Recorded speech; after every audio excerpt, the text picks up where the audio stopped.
finally learned some key information. Seems all of our investigative work has finally started to pay off. When you said you knew a diver, you were talking about Fremine, right? If we ask Linny, he'll definitely have Fremine help us. Ugh. Why is Child like this? What was he doing going into the pipes? Not making our jobs easier, that's for sure. Fortunately, though, it seems like it's only a matter of time now before we find out what really happened. Now that we can finally relax, I'm starting to feel super sleepy.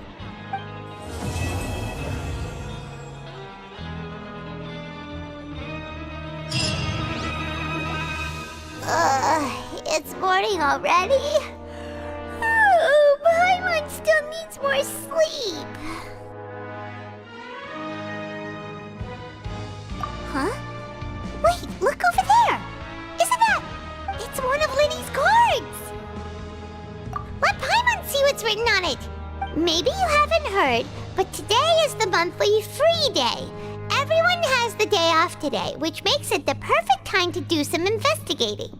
It's been a while since we last talked. Have you been making any progress lately? Let's meet at our usual spot in the factory area before lunchtime. I have new information. Ooh, today's our lucky day. We have the day off. From the sound of it, Lenny's been making progress with his investigation. Wonder what he's discovered. We still have some time before we meet up.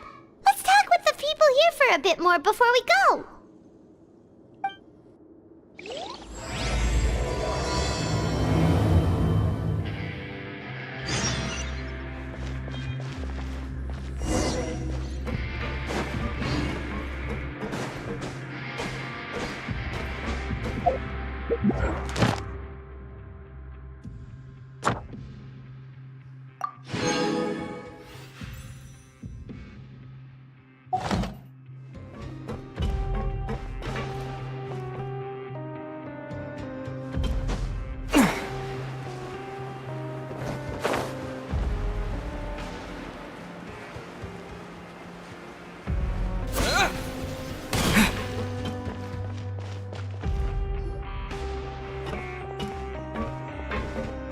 There's a group of people over there.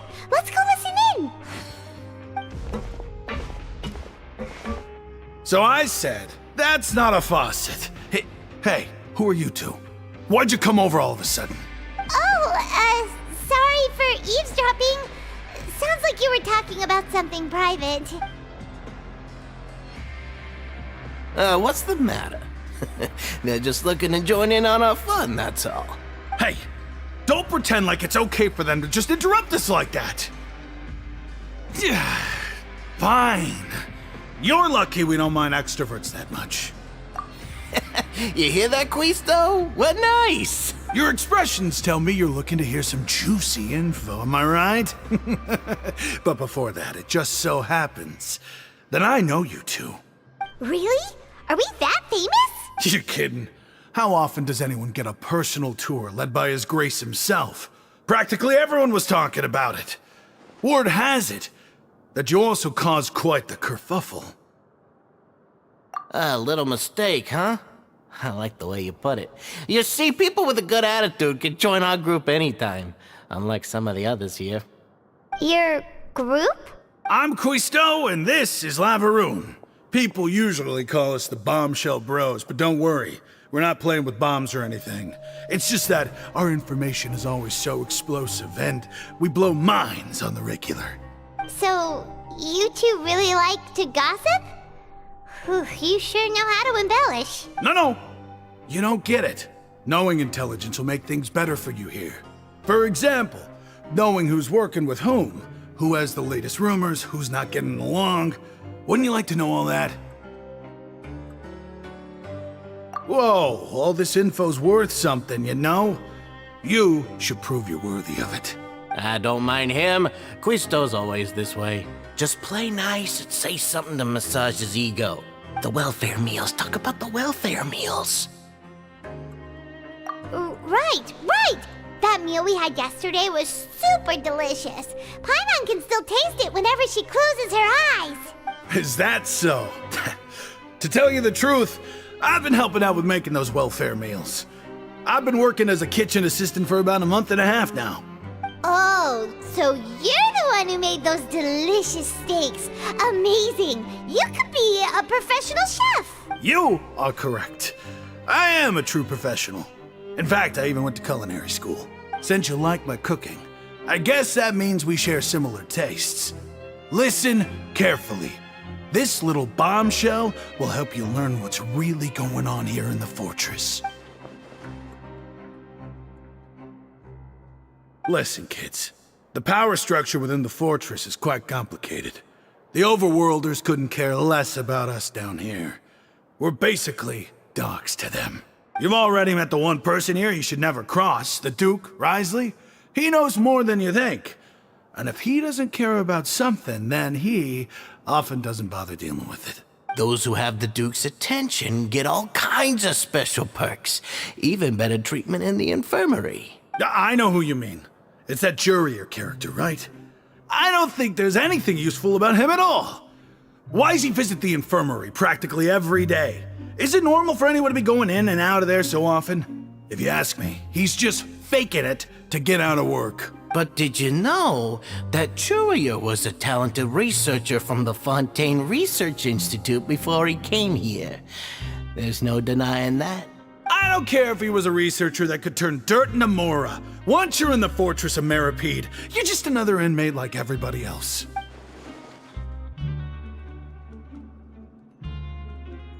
Speaking of which, the last time I saw him, he was passing by in the corridor with Lorvine.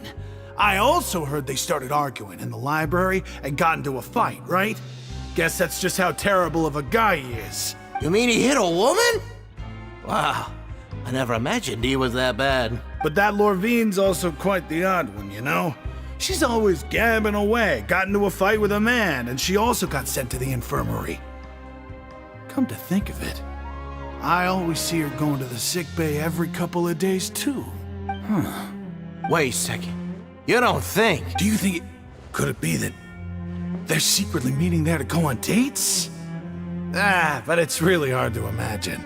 After all, I do remember seeing Lorvine beat Jurier to a pulp that one time. And we might be overthinking things.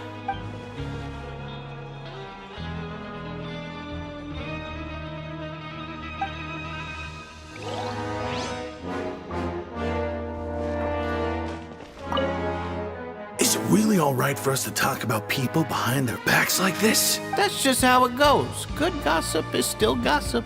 Yeah, I guess you're right. But wait, we're not just gossiping. This is legit information we're discussing here, right?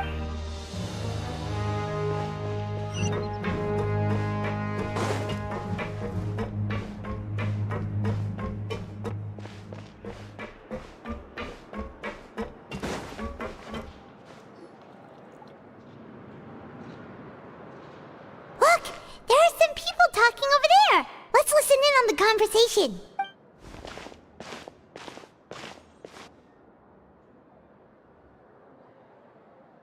If you ask me, those pompous parasites on the surface act like they're all a bunch of aristocrats. Do any of them give half a hoot about a bunch of dogs like us? Hey, speak for yourself, mate. I'm no dog. Oh, you think you're special or something? If you're here, then you're just a convict like the rest of us. I've heard that even if you're released after serving your sentence, going back to life on the surface ain't any better. Once a criminal, always a criminal. We're marked for life. I don't buy that. Hey, how cool would it be if the whole world was destroyed by a giant flood and everyone had to start over from nothing? What kind of filthy bilgewater are you spewing? I have family up there. You best shut your sewer hole with talk like that. Listen, things ain't so great on the surface, but who says that you have to leave? I've heard that you can still stay here and work even after you've served your sentence. Not bad if you ask me. Who wants to live in the ruddy overworld anyway? And what makes you think they'd want to hire someone like you? That's one of the great mysteries of the universe, how someone as useless as you is so confident. Whoa. Sounds like they're really unhappy about the overworld. Speaking of which, Paimon never heard anyone use the words overworld or underworld when we were living up there. Is it only something the inmates down here say? That's true.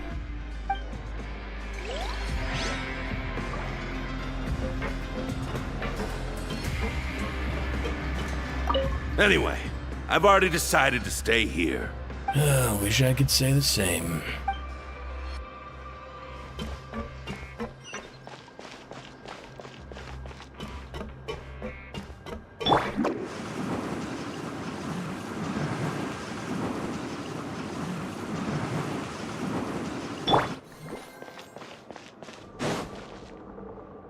Hey, you over there? Yeah, you! Say, do you like playing card games? You know, like Genius Invocation TCG? You TCG players are like mint in the wild, literally sprouting up everywhere. Hey, come on now. What's wrong with finding fellow Invocation aficionados? Anyway, care to join me for a game? Alright. No pressure. But why would you be looking for people to play Genius Invocation in a place like this? Don't people usually come here to fight? Whether you're throwing down cards or throwing punches, it's all a competition, isn't it? It's all the same in my eyes. There are lots of card players here in the fortress. When I saw you, I immediately thought, hey, even outsiders from other nations play cards. So I came over to say hi. Sure. Great! Since you've been here longer than us, you need to flex your seniority a little bit, right? Maybe you could start by telling us newcomers some stories about this place. I thought you would have already heard everything by now. All right then, did you have anything specific in mind? Or do you want me to just pick a topic? Why don't you pick? We'll let you know if we've heard it already. All right. Have you heard any strange rumors since you've arrived? Then, did you know that there are some people who are always gossiping over in the corner? Yeah, so you've already met those two. They're quite a pair. They always keep an eye out for the latest happenings and gossip about everything. I've never seen anyone with more time on their hands. I heard that they used to be a chef and a bartender before they were sent down here. You know how bartenders are, always chatting with customers.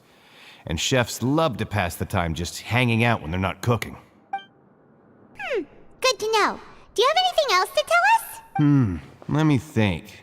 Sounds like you want to hear something a little more tantalizing. Oh, did you know that the Duke was also a convict in the fortress of Meripede before? Huh? Wait, are you serious? That's right. The Duke was an inmate just like you and me. Seems he was exiled here for committing some crime. Who knows how he ended up rising up to become the warden, though? To go from an ordinary inmate to becoming the manager of the whole place? I'm not gonna lie, I kinda respect that. A forbidden zone? Sounds like something that someone just made up. I've never heard of that. Where did you hear about it? It's just a rumor we've been hearing, but no worries if you've never heard of it. Do you have anything else you can tell us? Anything else? Not that I can think of, but I'll be sure to tell you anything interesting I hear next time. You'll have to play a game of Genius Invocation with me first, though. Okay, we've talked to just about everyone, and it's about time for us to go meet Linny. According to the card he left us, we should go meet him in the production zone.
look in your eyes. You found something? Hey, this is no time to be modest. Just tell him we found a boatload of information. Oh, as expected of the legendary duo, you have my full and undivided attention. Huh. I'd have never guessed that myself. The rumors swirling about this place are unreliable after all, and Master Child probably went missing because he found a way out. He is a harbinger after all. I suppose he's much more resourceful than I initially gave him credit for. Unfortunately, this isn't enough for our final report to Father. We need to find out Master Child's exact whereabouts. Father told me that even though Master Child said he was just coming to Fontaine for a vacation, he actually had some personal reasons. His agenda might be linked to his disappearance. His escape route is already flooded, so we'll have to task someone with professional diving skills to chase after him. Well, when you put it that way, it's obvious that only Fremine would be up to the task. Bingo! Is he around? He's working today. Coming here as a group would have attracted too much attention. I'll talk to him about it later. No need to thank me. This was always a part of our mission after all. Honestly, I'm far more impressed by you guys managing to collect all this information right under Risley's watchful eyes. Collecting information has always been our strong point. Now, let me think. To find out more information, Fremine will have to retrace Master Child's original route. And if he's to do that, he'll have to set out on the next pipe cleaning day at the earliest. That's 6 days from now. And after that, he'll probably take another 2 or 3 days to return. You can even estimate how long it'll take for him to get back? We've been working together for a long time. We know each other's capabilities like the backs of our hands. Traveler, what say you to meeting here 9 days from now? We'll be able to pick up Fremine while we're at it, too. Oh, and there's just one last thing we'd like your help with. Though we can just sit back and wait for Fremine's report on Master Child's whereabouts, we still need to make more progress on the investigation of the Forbidden Zone. Fremine's no master of disguise. Lynette's still working on getting intel from the other areas, and I'll need to spend some time helping Fremine prepare for his diving mission. So, you are the only ones we can count on. What do you want us to do? Will it be hard?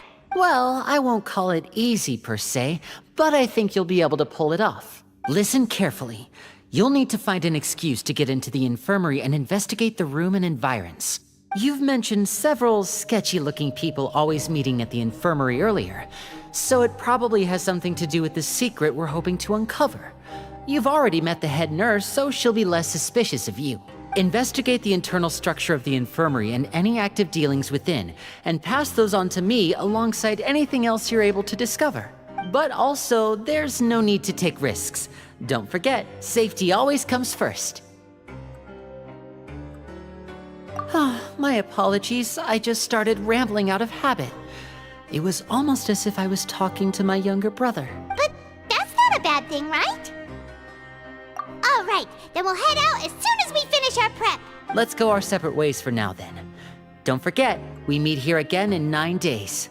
Stay safe.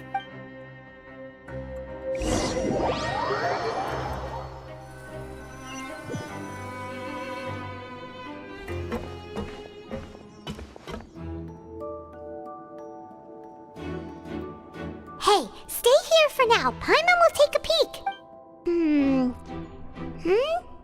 There seem to be several people inside.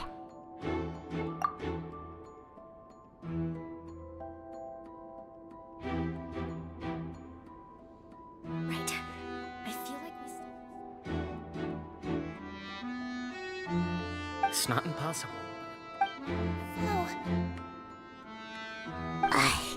It's a bit hard to understand them from here, so why don't we just try to talk to them in person? Let's go as soon as you're ready.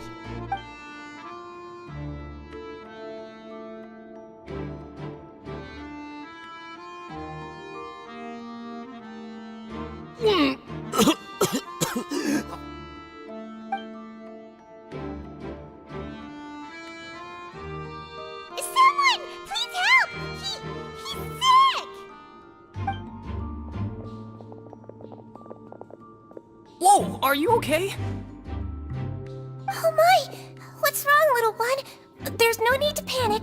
Take a deep breath before you begin. The traveler started complaining of a stomachache, and then nausea, and then collapsed onto the ground. Paimon doesn't know what to do! Freezing limbs, twitching fingers, and pale complexion? Could it be poison? Let me take a look. Please, lie down over here. Don't worry, I'll get you to the bed safely. Here, hold on to my shoulder and walk slowly.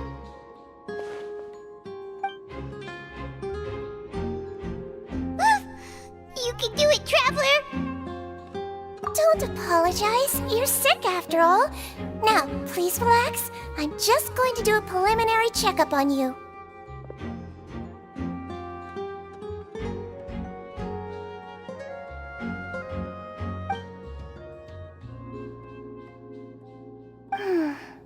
My checkup has confirmed that he's not in any mortal danger. That's our worst fear out of the way. Eh? Oh, that's good. But I'll continue my diagnosis of the patient now. Please, relax and take a deep breath.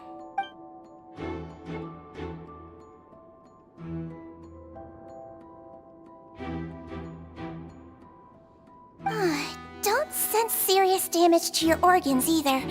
Does it hurt when I press here? And here? Huh? But based on my initial checkup, there shouldn't be a problem here. How strange.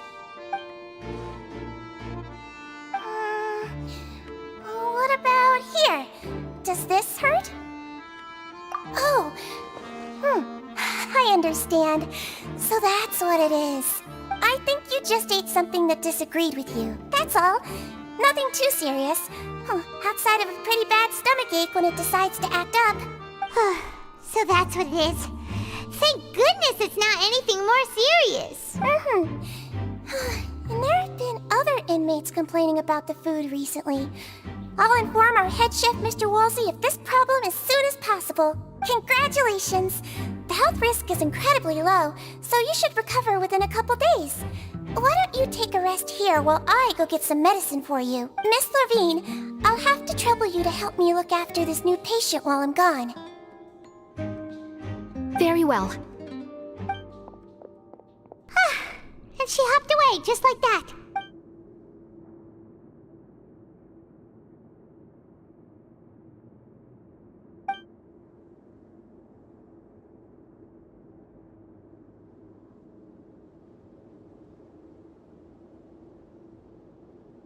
Hello. So how are you feeling now?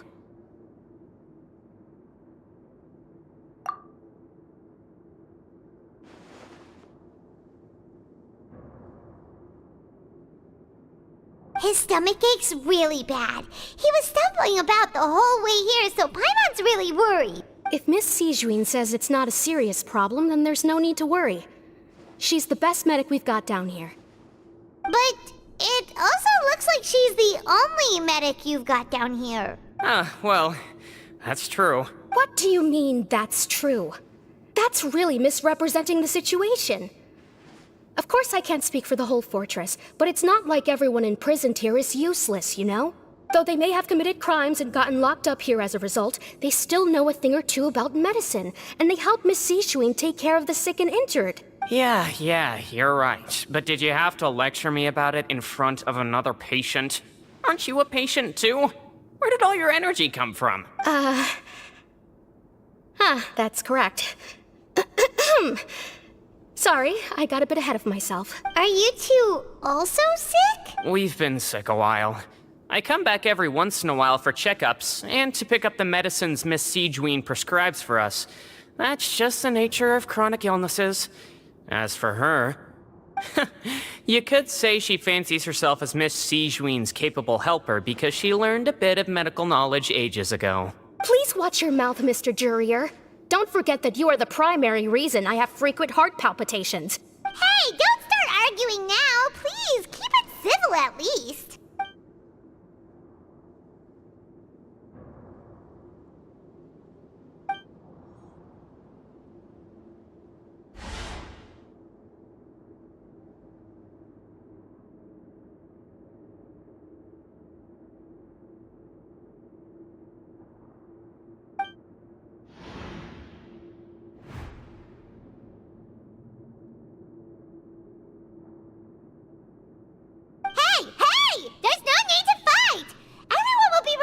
day, so there's no need to argue over silly things like this. But... Release. It's way too early for us to even think about that.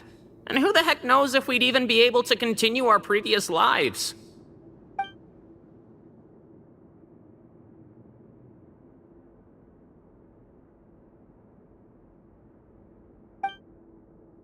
Please allow me to end this boring and useless conversation.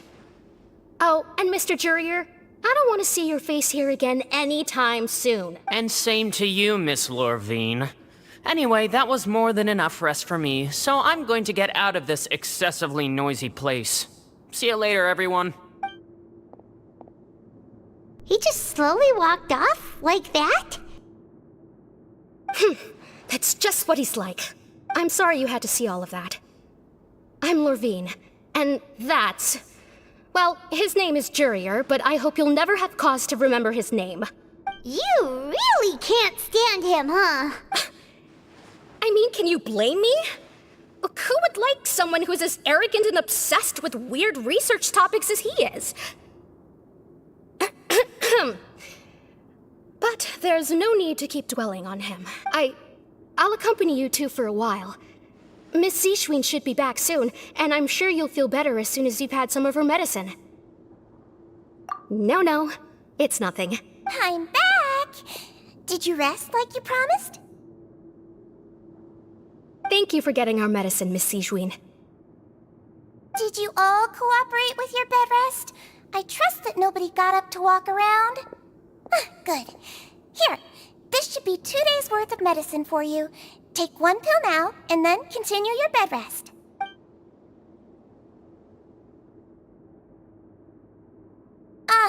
Miss Lorvine, I left in a bit of a hurry just now. Do you still remember if we discussed the color of the pill that you should be taking today? I remember. You said it should be yellow. Yellow, huh? I understand. These are yours. Please, make sure to go to bed early after taking them tonight. All right, then I'll also be on my way now. I hope you feel better soon, too. See ya! I'm going to fill out your medical record now. You're widely known as the Traveler, right? I just want to double-check a few details, if that's all right with you. Those two made quite the commotion just now, so why don't we let the Traveler rest? Paimon can answer the questions instead. So his primary symptoms are abdominal pain with secondary symptoms of nausea. Is there anything else? That's it. All right then.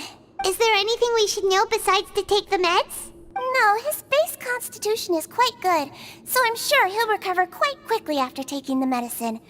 Please make sure to stick to bland or less stimulating foods, and don't stay up too late at night. Got it. Paimon will hold the Traveler to that for sure.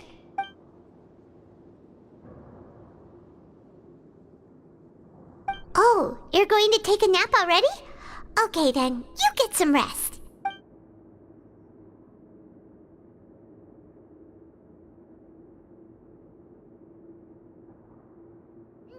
We've been to lots of places together. He may look a bit under the weather now, but he's actually super strong. So you're the best of companions. Well, don't worry, he'll recover soon. You're awake. How do you feel? You slept for a really long time, but we never left. Well, now you can go back without a worry in the world. Remember to take your meds regularly, and remember bland foods. Thank you, Miss Zishwin.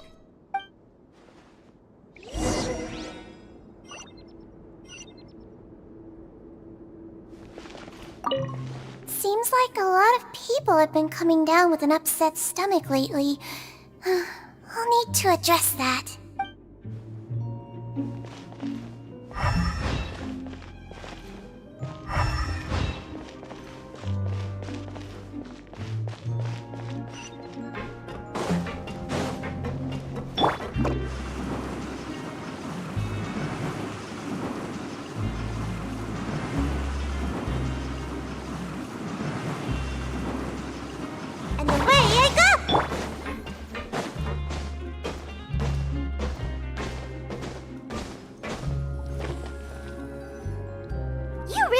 something. To be able to fall asleep like that and even sleep talk the entire time, you scared Paimon half to death!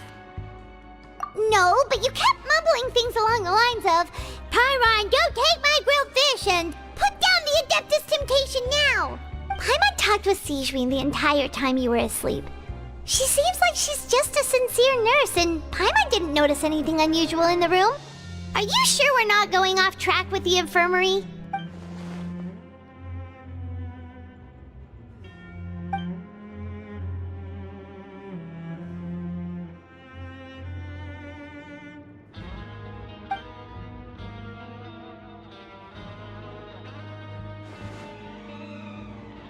Whoa! You really are super thorough.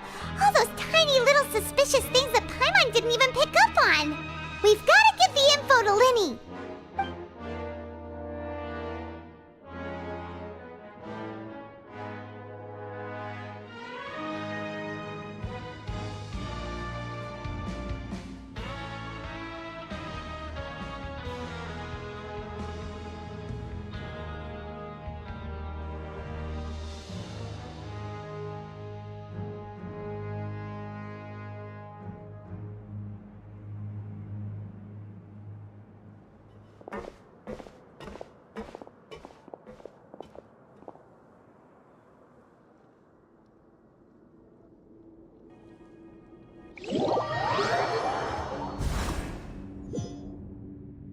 Today's the day! Let's go meet up with Linny!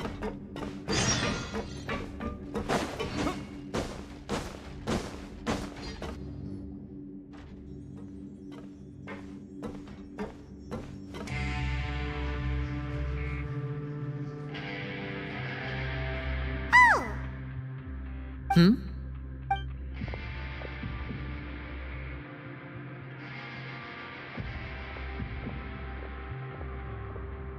Did you two run into any trouble over the past few days? No, we just worked our shifts according to the schedule. Nothing weird happened. That's good. That means you didn't raise any suspicions when you infiltrated the infirmary. We've taken a look at the slip you've sent. Fremine successfully left the grounds via the pipes 2 days ago, and as of last night, Lynette has also infiltrated the infirmary after faking an illness. Wait, why is she getting involved as well? You already went above and beyond when you scoped out the infirmary. To put it more bluntly, even if we were to view that as something you did in exchange for Fremine's help, you've already done more than enough. Infiltrating a guarded stronghold is a different kind of job from a one-off investigation. We want to avoid using the same faces over and over and reduce the amount of suspicion that will fall on any given person.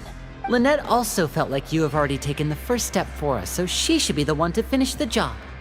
So that's what Lynette thinks. Oh, Paimon hopes everything's going well for her. Then, let's go check on Lynette before Fremine returns. If everything went well, then she should be wrapping up her investigation right about now. Is now really a good time to go over? According to my observations, Sigewinne always spends around half an hour away from the infirmary right before lunch. Lynette knows this as well, so this should be a good time to meet up with her. Also, I'm her brother, remember? It's only natural for an older brother to care about his younger sister's well-being. Okay, then let's head over right away!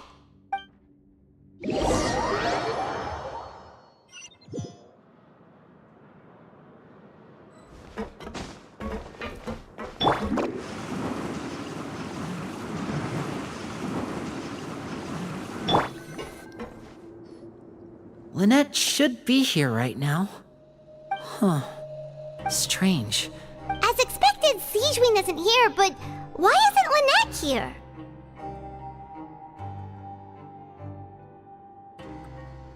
No, Lynette rarely deviates from the plan. We agreed that if she were to make changes on the fly, she'd find a way to let me know. Unless... Let's see if there are any clues around here. We can look while we wait for her. Who knows? Maybe she'll be back soon. Okay.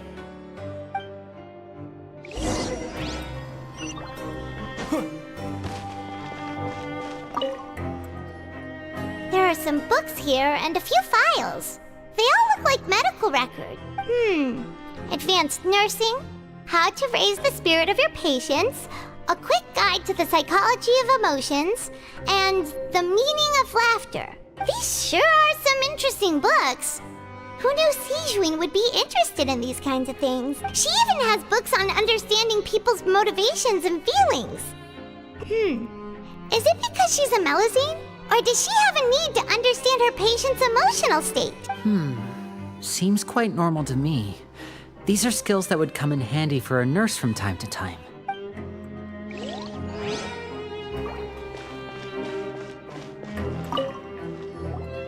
None of the beds have any signs of having been slept in, except that one over there. That's the one Lynette must have used, right? You said she was pretending to be sick. She would have said her migraine was having a particularly bad flare-up. Generally speaking, the head nurse would then ask her to lie down and rest, while she left to retrieve the medication. Which means either the head nurse didn't return the entire time from when Lynette laid down up until she left the bed, or the nurse intentionally left it this way.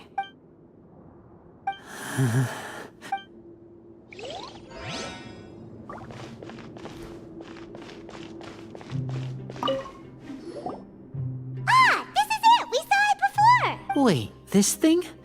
It doesn't look like it's been disguised that well. The space behind it is empty. From its size, I don't think it's an entrance that is meant to be taken apart. There's probably a mechanism around here somewhere. Could Lynette have tried to get inside? But if that's the case, she would have contacted me for sure. Let's look around here for some more clues. Don't panic, just take another look.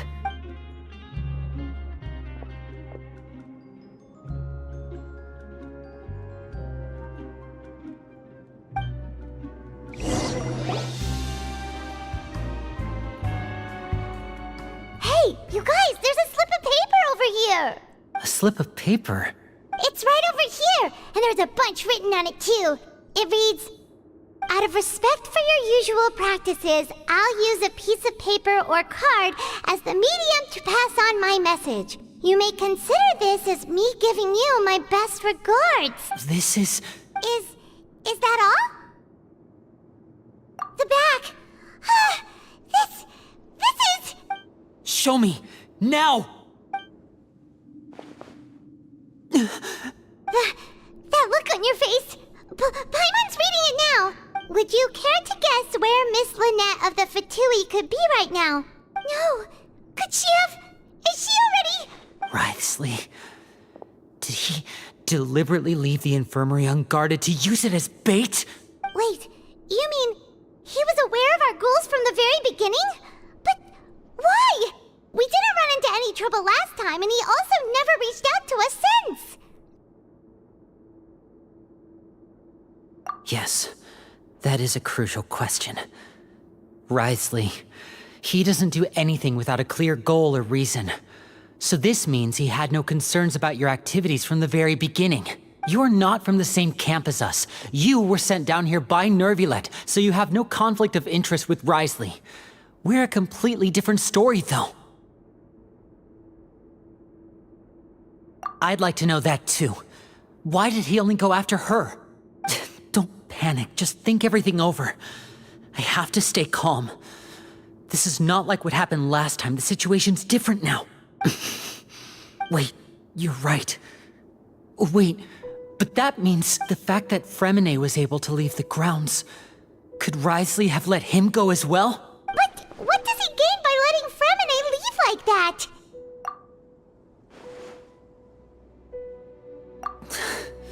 So he's challenging me and trying to provoke me, I'm sure of it. We never should have sent out Fremine.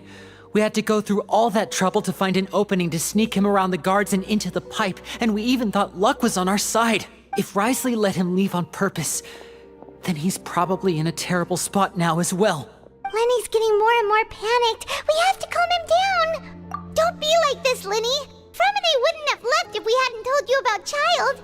That was our fault. No, I'm the leader of this operation, and I'm the one responsible for this team. I was the one who failed to protect them. I'll go talk to Writhsley. Hey, don't be reckless! Traveler, please talk some sense into him. I simply cannot allow Lynette to be abducted again.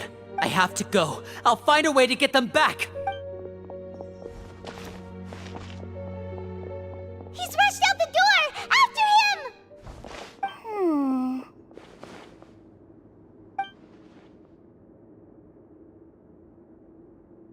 Right. I feel like we still have some room to make changes on these details. It's not impossible, but it'll require extensive testing. Is that so? Very well. Then please be mindful of the time. Huh? Is someone? Pack everything up. Whoever's outside is eavesdropping. They'll probably come in once we stop talking. Someone! Please help! He's sick! Whoa, are you okay? These two. As expected, they've already found this place. Oh, they are quite sharp. What a delightful turn of events. I like smart people, but I also like playing dumb. I like the feeling of being trusted. Oh my! What's wrong, little one? There's no need to panic. Take a deep breath before you begin. Being able to read human expressions is quite the useful skill. Lenny! Wait! It's no use. We have to catch up to him.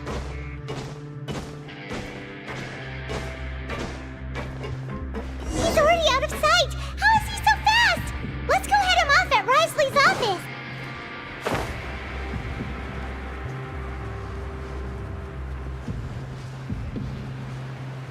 Yeah.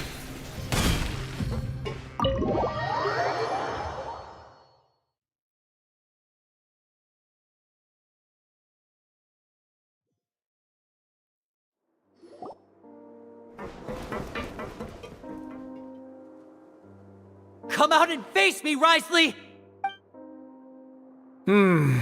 Aren't we at an administrative office space? Why don't you at least try to follow even a couple rules from the fortress's indoor management regulations? What did you do to my sister? I ran into the young miss at the infirmary. I'd heard that she was suffering from quite the migraine, so I decided to invite her over for a cup of tea. I do have some teas in my collection that can work wonders against such an illness. Stop joking around! Where did you take my siblings?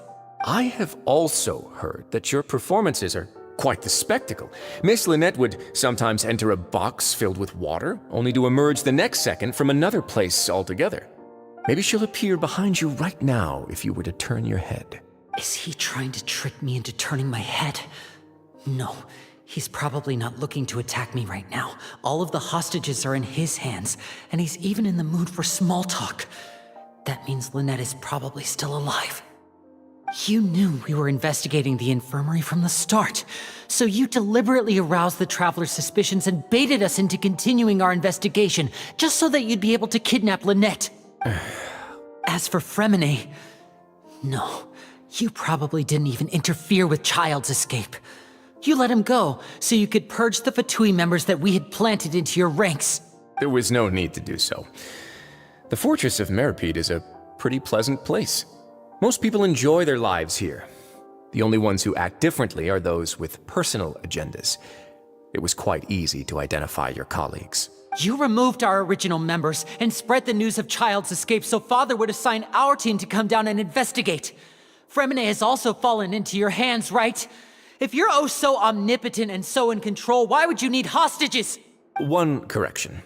Lynette is in my hands right now, but Fremine is not. He's not. What do you really want? Lenny! Oh, wonderful. Everyone is here, so I'll only need to say this once. Thank you so much for cooperating with me. Eager and to the point, I see. Alas, only Miss Lynette is currently having a cup of the fortress's finest tea. Although, as per your original plan, Mr. Fremine should also have returned to the fortress by now. But he has neither shown up within my gates, nor has he been taken into any kind of custody. So where do you think he may be right now? Wait, you can't mean you locked him outside in the sea? I closed the fortress's gate to the outside world. That's all. Fremine's a 5-star diver, so he should be fine, right? No, we're still here, so he'd definitely try to find a way to come back for us. So we can't assume he might have made a break for the surface. But why would I do this, you may be asking? To have an audience with you, of course. My intel tells me that Mr. Linney is a great magician, so it's only natural for me to want to have some cards of my own when it comes to negotiating. Besides, I do recall you mentioning to Miss Lynette that you've always wanted to have a face-to-face meeting with the Lord of the Fortress of Meripede, regardless of whether it was in a personal or a professional capacity. Well, you got your wish. So, you've been keeping tabs on us before we even set foot in the fortress. Some of my folks just happened to hear a thing or two, that's all. In any case, I will be straight with you. I was willing to play dumb and turn a blind eye, so we had a pleasant few days playing games together here. But once you started focusing on the Forbidden Zone, all of that changed. Mr. Linney, the cards are stacked against you right now. Miss Lynette is in my hands, and Mr. Fremenet is still slowly being pickled out there in the brine. You know just as well as I that he cannot last out there forever. You need do but one thing to guarantee their safety. I would like you to contact your superior, and ideally invite her over for a cup of tea with me. You want to see Father? But why should she bother giving you an audience? Well, if she cares for the well-being of her dearest children, she should have plenty of motivation to join me for a parents' evening. I've heard that the bonds between the members of the House of the Hearth are like the bonds of family. I don't see why she would refuse. Why did you think Father sent us to handle the Fortress of Meripede? This place is basically a no-man's land. It wouldn't be fitting for anyone as important as a harbinger like Father to come here in person. Oh, I see. So it's because she doesn't care for my place here. That's such a shame. After all, I've amassed quite the tea collection. I was looking forward to sharing it with her. Both Monsieur Neuvillette and Lady Farina have already received many samples as gifts. Was this the extent of your master plan to get to Father? No matter how much pressure you may put on me, I won't allow you to use us to blackmail her. You people really are difficult to get along with. All I'm asking for is a face-to-face conversation. Does she truly have no interest in the fortress's secret? Mr. Linney, you have one last chance to invite your father here. If you refuse... Lenny! Instead of asking why I'm doing this, why don't you try to see things from my perspective for a second? From the very beginning, the Fatui has been actively infiltrating my fortress. I gave you a warning by cutting off the first few operatives I found, but that only caused you to double down. Had you given up on the fortress then and there, I'd have no reason to want to talk.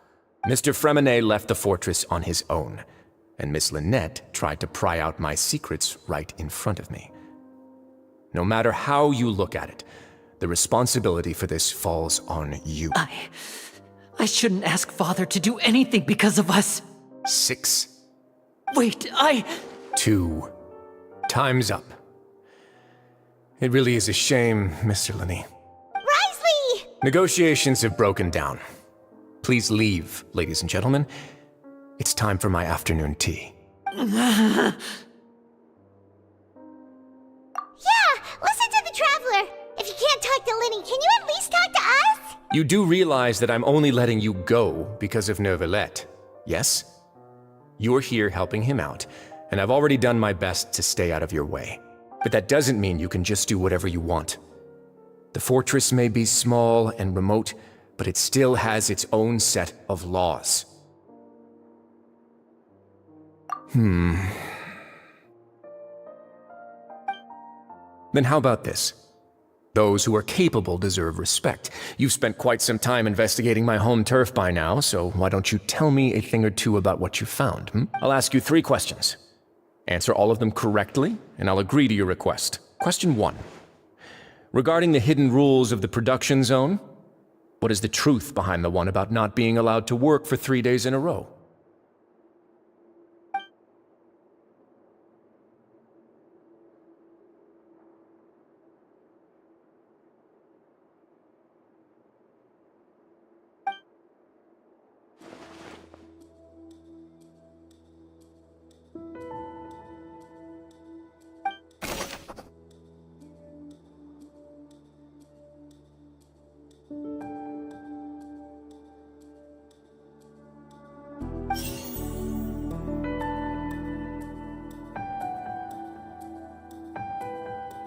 I've been told that the infirmary is always empty for the half hour just before lunch. But what could Sijuin be doing during that time? The Fanta promoter has been struggling because he doesn't recognize the real value of coupons. Meanwhile, the Duke believes that only idiots who don't understand the value of coupons will spend them on Fanta. We often see Miss Sijuin observing the prisoners at work near the production zone. It seems like she can perceive the general state of a person's health just by looking at them. Fanta's internal report suggests that they're starting a new trial of an unnamed and unpackaged product. But the product has to undergo a trial because even Fanta's own employees have a lot of reservations about it. The research notes said that the Melusine race perceives the world very differently from humans. As a result, the Melusines have also developed a sense of aesthetics that appears rather strange and alien to humans. According to Collins, the Pancration tournament only took place because the Fanta company sponsored it. The company must want to return on their investment as well. We often see Miss Sijuin observing the prisoners.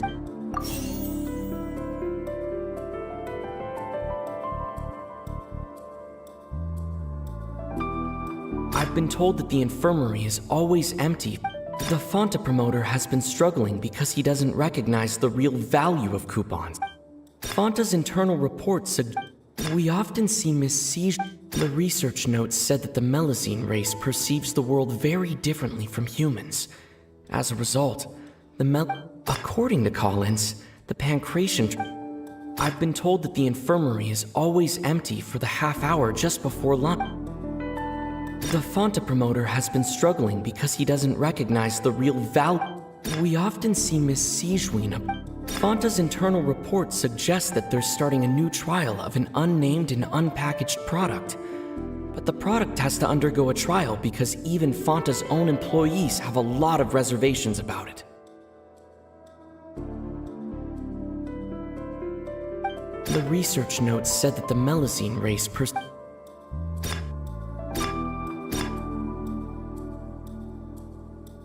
According to Collins, the Fanta's internal report suggests that they're starting a new trial of an unnamed and unpackaged product. The Fanta promoter has been struggling because he doesn't recognize the real value of coupons. Meanwhile, the Duke believes that only idiots who don't understand. We often see Miss Sijuin observing the prisoners at work near the production zone. It seems like she can perceive the general state. Fanta's internal report suggests. The research notes said that the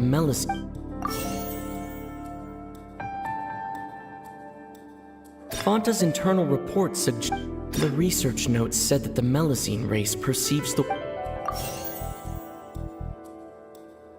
Fanta's internal report suggests.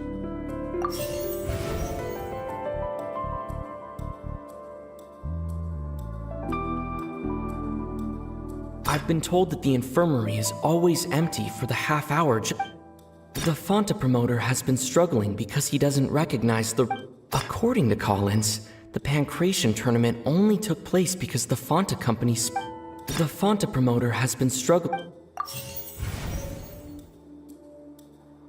I've been told that the infirmary is.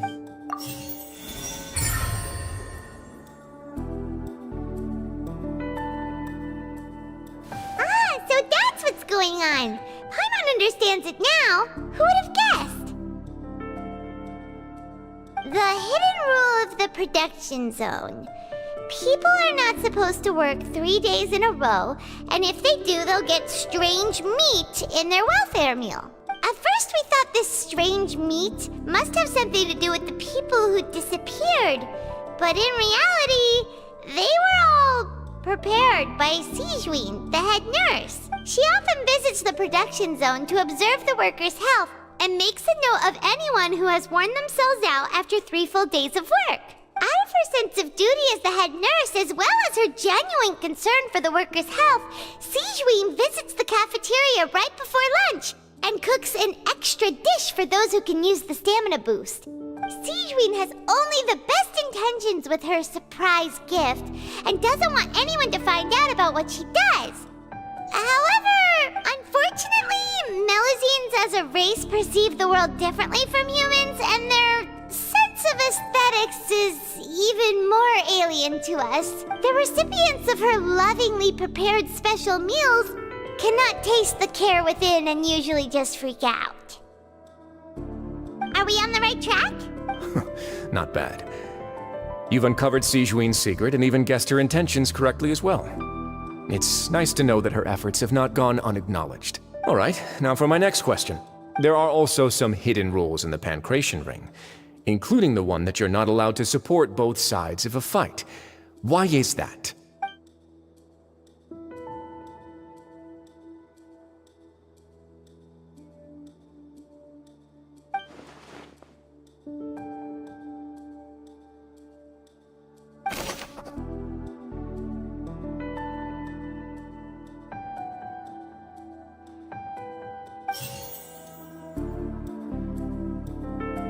I've been told that the infirmary is always empty for the half hour just before lunch. Fanta's internal report suggests that they're starting a new trial of an unnamed and unpackaged product. But the product has to undergo a trial because even Fanta's own employees have a lot of reservations about it. We often see Miss Sigewin observing the Fanta promoter has been struggling because he doesn't recognize the real value of coupons. Meanwhile, the Duke believes that only idiots who don't understand the value of coupons will spend them on Fanta. The research notes said that the Melazine race perceives... According to Collins, the Pancration tournament only took place because the Fanta company sponsored it. The company must want a return on their investment as well. The Fanta promoter has been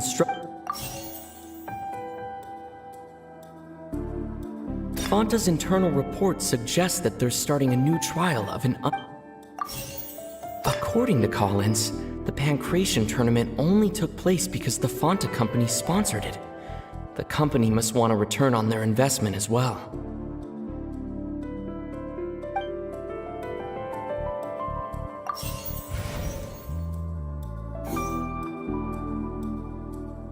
According to Collins, the Pancration... We often see Miss Sigewin observing the prisoners at work near... The Fanta promoter has been Paimon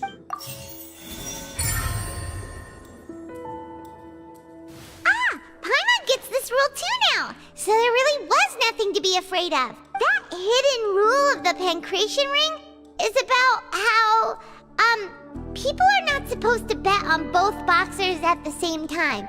And if they do, they'll receive a package containing a strange, blood-colored liquid. People get scared when they see it because they've subconsciously begun to associate it with the missing boxer.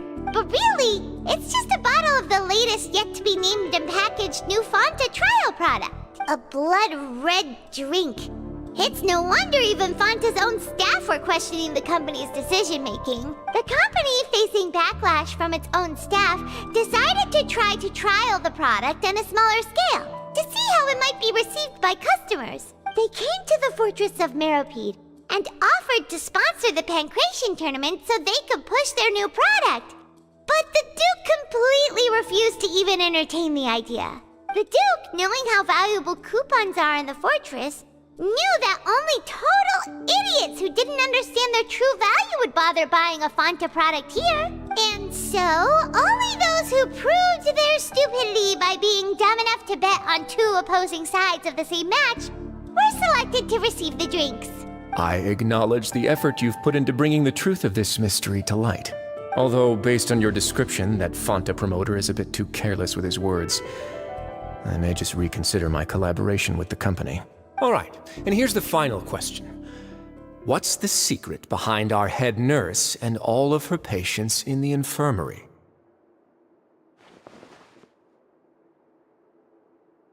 Stop your cruel and pointless games, Risley! You know that we haven't finished our investigation, so there's no way we can answer the last question.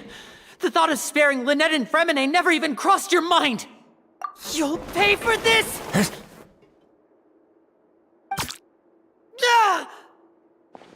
Lenny, are you alright? Oh, close one. I owe you, Sigewin. That was a fantastic shot. It was nothing, Your Grace. Sigeween? Though this gun may look like a toy, it's actually fully functional, as I just demonstrated. Sigeween... You... Not at all. I am merely a resident of the fortress, and thus protecting it is my duty. When Monsieur Nervulet asked me to come here, he told me that my job would be to take care of the well-being of everyone here. I am merely discharging my duties. But if you mean what you just said, then isn't Linny someone you should be looking after as well? Isn't he a resident here just like the rest of us?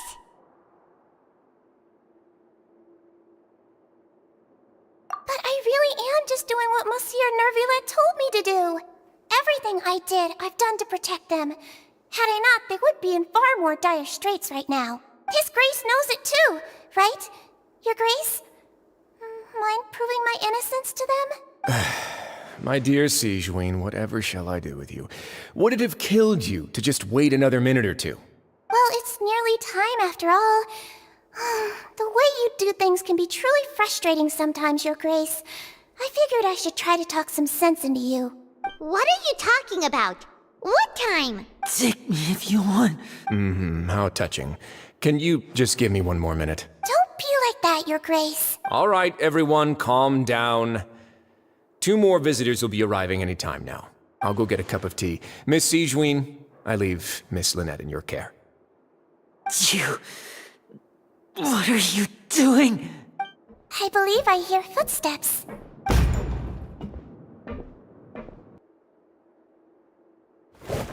Some space, please. Ah, Miss Clarande. My door. Fremine... Fremine... What's going on? What is Clarande doing here? Work. I'm sorry about shooting you, Mr. Linny. The tranquilizing effect will begin to wear off soon. Please take it easy in the meantime, though. What happened to Fremine? Wasn't he diving just outside of the fortress? Why is he looking like this?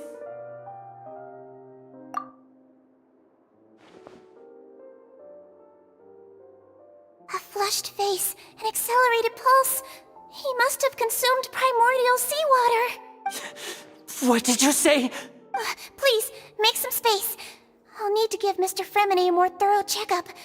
Your Grace, I'll leave the rest to you. I'll talk to Clarande while you get Fremine to where he needs to be. Everything else can wait.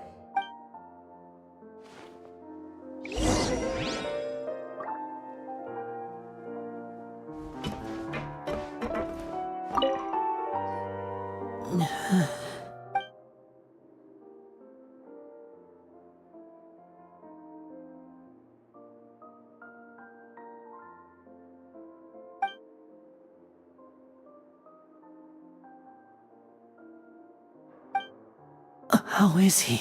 These symptoms are probably caused by an acute ingestion of a large amount of primordial seawater. Still, his condition is not critical. Of course, it would be best if he stayed for further observation.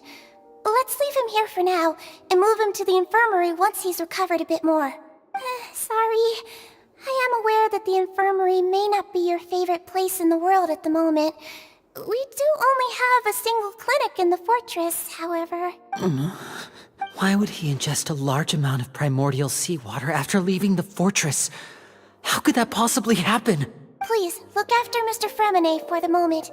I'll go fetch some medicine and a respirator. Oh, I'll bring Miss Lynette back with me. Where is she? How is she right now? Oh, she just took a nap in an empty room after I tranquilized her. If my calculations are correct, she should also be waking up right around now. You might not believe me, but His Grace and I actually made some snacks and tea for her.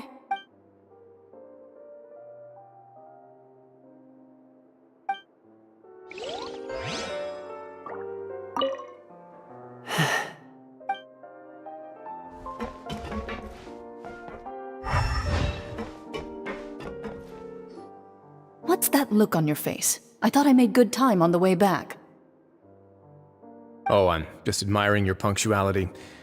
Had you arrived just a few minutes later, Sigeween may have been forced to shoot Mr. Linny again. How's the situation out there? The water has changed. It's pretty much as expected. The concentration of primordial seawater has increased significantly. I was only out there a short time, so it wasn't too bad. But if one were to stay for any significant amount of time, well, you can see how that boy's doing. Where was he when you found him? The abandoned zone at the end of the pipes. A good distance into the water. Closer than I thought. He must have recognized it early on and tried desperately to swim back. Locking the door was necessary. I don't think we could have saved two. Well, I did try to convince him that I had my reasons. Never seems to work, though. It would probably work on Neuvillette. He has a knack for picking out who had good intentions, even when the outcomes were all terrible. It's a bad sign if you're having to plead your case to Neuvillette. Want some tea? Not particularly. If you want to drink some that badly, just say so. Fine, I'd like to get some tea. Want me to get you a cup too, since I've already made it? Might as well then, I suppose. Actually, do you have a towel? I would like to dry my hair.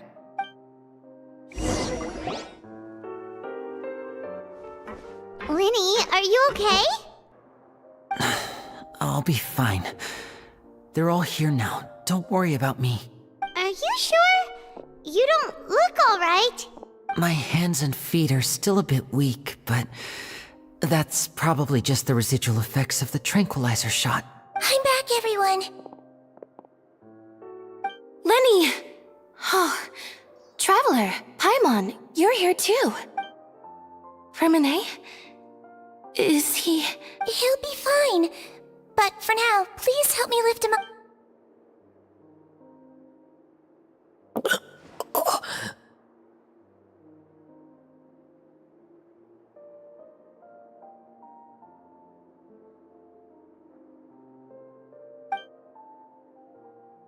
His breathing's beginning to slow down. Give me a hand and help me get him to the infirmary. Yeah, I'll take him from this side. Lynette, together? On it. Traveler, you seem pretty worried about him. Want to come with us? The Duke and Clarande are gone. They probably went to get some tea. The Duke will explain the truth in just a bit. Miss Clarande will need a break, since she only just returned from rescuing Freminet out of the sea.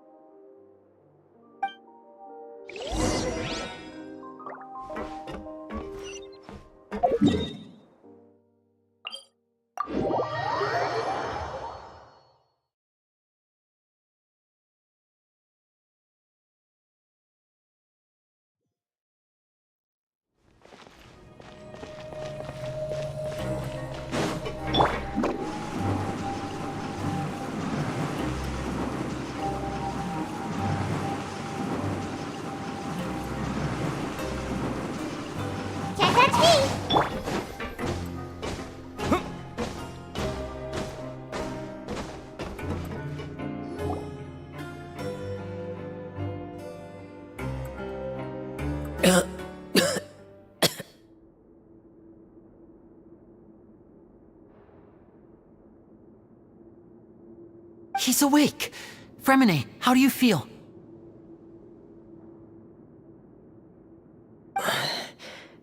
Lenny... Lynette... We're all here. Where... am I? The infirmary, at the Fortress of Meripede, Mr. Freminet. And you are no longer in any danger. How do you feel? Don't push yourself if you're not feeling up to it. Traveler... Paimon... It's been so long. The sea! There's something wrong with the seawater. Shh, it's okay. We can talk about it after you've recovered. No, listen to me. This is really serious. There's primordial seawater mixed into the regular seawater. I don't know why it's there, but no one should touch it. Pipes... Right, the pipes. It's all coming back to me now.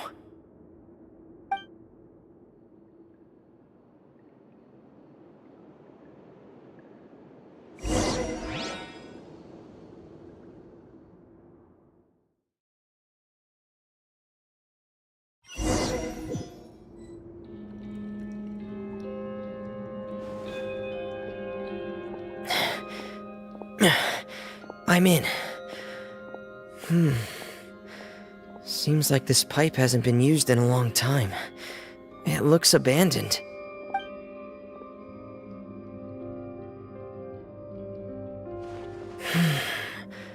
Where could Master Child be?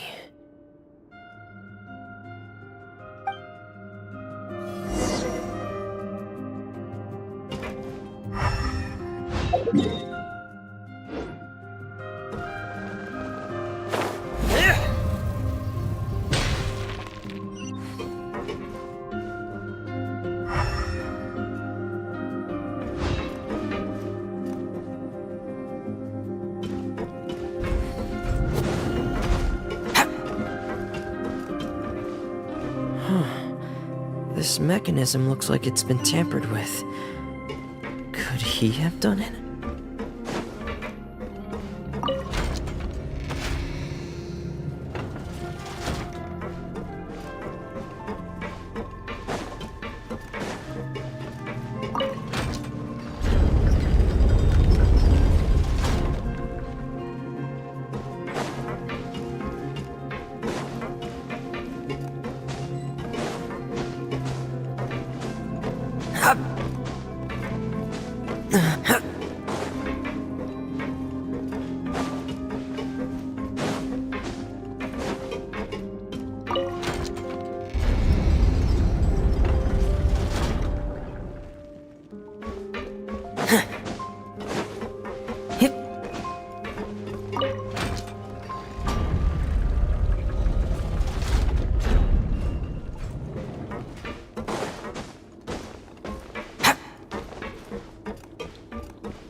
This is where the water starts.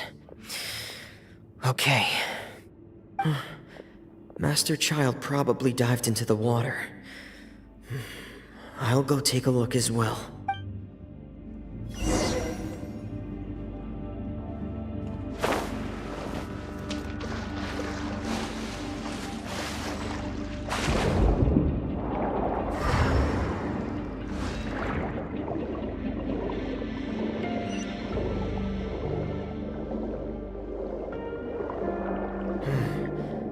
The vegetation here is a bit more sparse. These traces aren't natural. A person must have left them, and recently. I should be going in the right direction. There are traces here too. I need to keep going. Huh? The traces are gone, but I don't see where he could have gone from here. Wait, what the?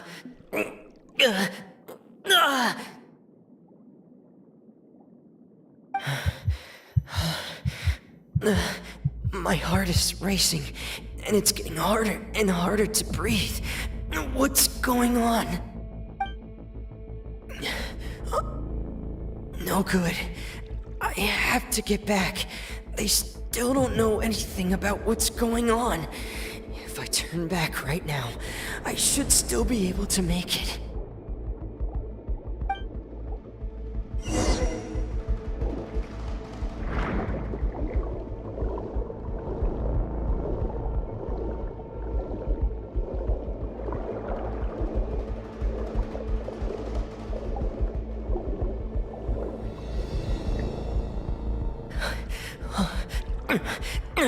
I can't die here.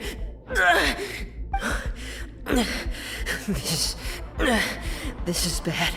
I'm feeling worse and worse, and I'm still underwater.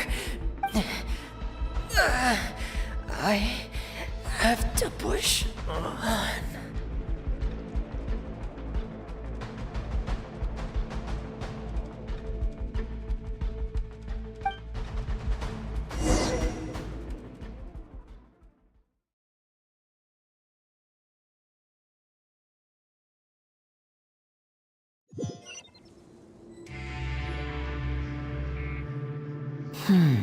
So, in other words, the trail you were following vanished, and you had no idea where Master Child could have gone. But there was also no obvious place for him to have disappeared to. That's right. I tried my best to swim back, but I had already put some distance between myself and the fortress, and I just couldn't find the strength to keep going. I probably passed out some time after that, and you know the rest. Miss Clarande brought you back, but we also don't know why she just suddenly appeared at the fortress, or why she went out to save you. Miss Clarande, you say? I must go thank her in person. You're still too weak for Monet. You can go after you've had some more rest. Miss Lynette is right. I believe Miss Clarande will stay here as a guest for another few days, so there's no need to hurry. A guest? Then I can assume Risley was the one who invited her to come down here? You should ask His Grace about that. He'll be able to explain better than me. Yeah, it's about time he actually told us what's going on. Wanna come with us, Lenny? No, please go on without me. I don't want to leave just yet. Lenny. The logical part of my brain is aware that we're safe right now, but I still can't bring myself to leave. Both of you are just in danger. Understood. Then let's just sit together for a while. In that case, I'll leave the infirmary to you. The Traveler and I are going to head out for now. As long as you stay in here, I don't think you'll be disturbed. Thank you.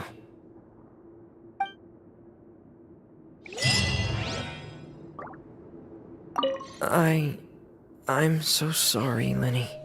I'm also really sorry, Lenny. I should have been more careful. Don't say that. It was all my fault. I was the one who should have been more careful. You two were nearly... If I was stronger, maybe I would have already found Master Child. No, how can you say that? Huh? I'm sorry. What I'm hearing is, we all dropped the ball at some point during the mission, so the responsibility falls on all of us. Isn't that right? Yeah, that's right. It's on all of us. Lenny, we understand that you're worried about us, but we're worried about you as well. Please don't blame yourself. We want you to keep your spirits up. Yeah.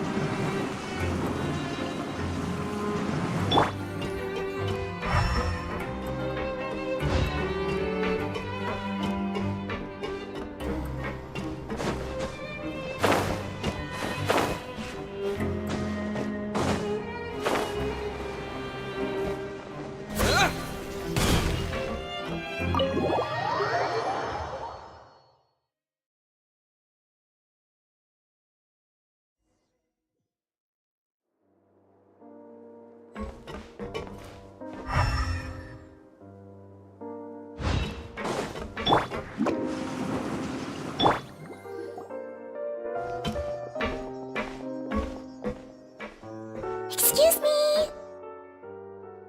I take it Mr. Fremonet's condition has stabilized? Of course.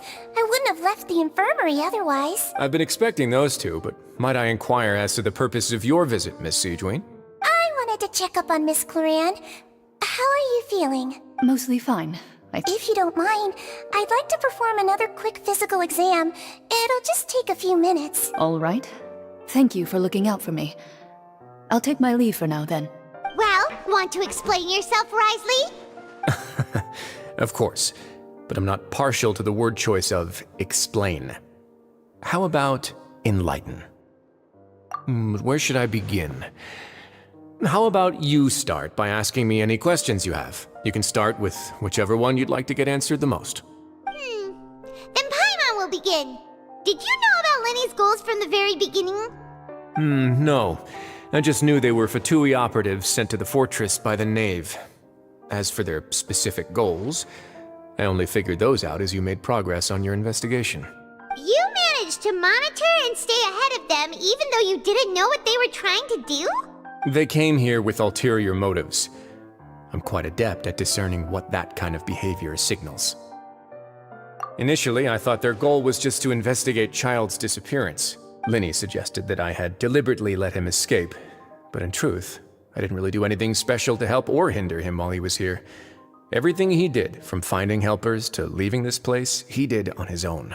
Of course, it's inevitable that the knave would make a big deal out of her fellow Harbinger's unexplained disappearance. I'm also quite curious about where that Harbinger went.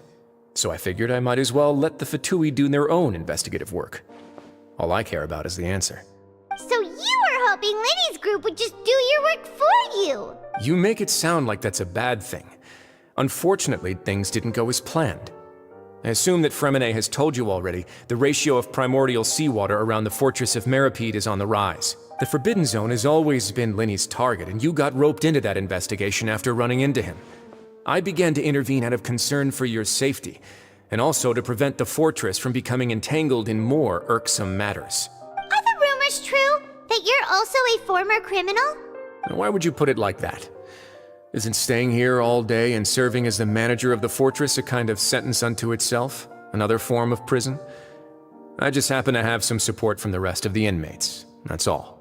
Oh, right! Paimon wanted to ask, who invited Cloran down here? Me, of course. I paid her good Mora to come down to the fortress for some field work. As a champion duelist, Miss Cloran could be considered to be an independent party. I needed to find an exceptionally capable person to help me get through the impending crisis. And saving Fremine was part of that crisis? You can think of it like that, yes. Credit where credit is due, that boy is quite adept at diving. Had conditions not been as hostile as they were, he probably would have found the missing Harbinger already. That's not something you should be asking after. Neuvillette only asked you to investigate Child's whereabouts. All I need to prove to you is that the Forbidden Zone had nothing to do with the Harbinger's disappearance. That should be clear now that you've spoken to Fremine.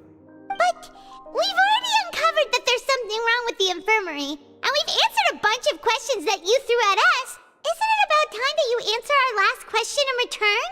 You make a compelling case.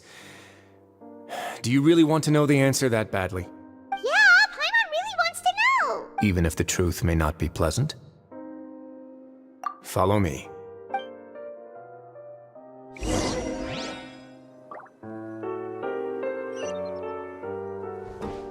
Yeah.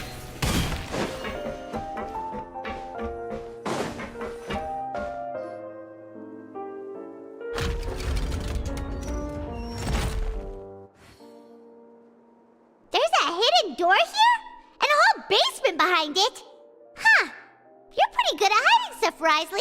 It seems you've forgotten just what kind of place the Fortress of Meripede is.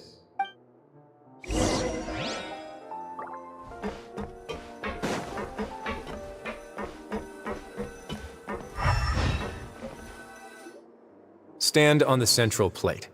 Wait, is there a secret mechanism or... Whoa!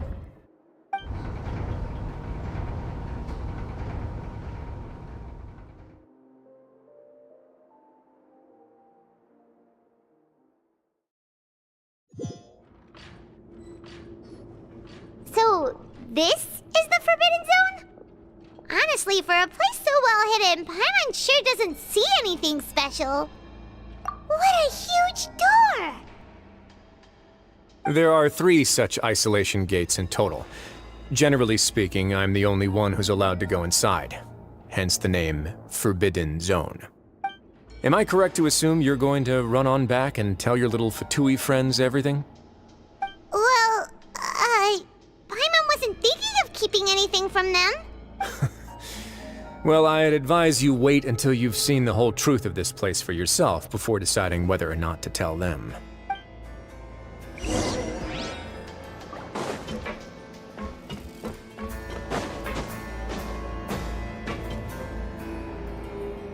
Huh.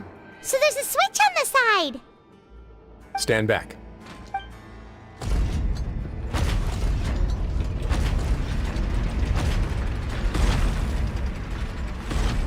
Whoa!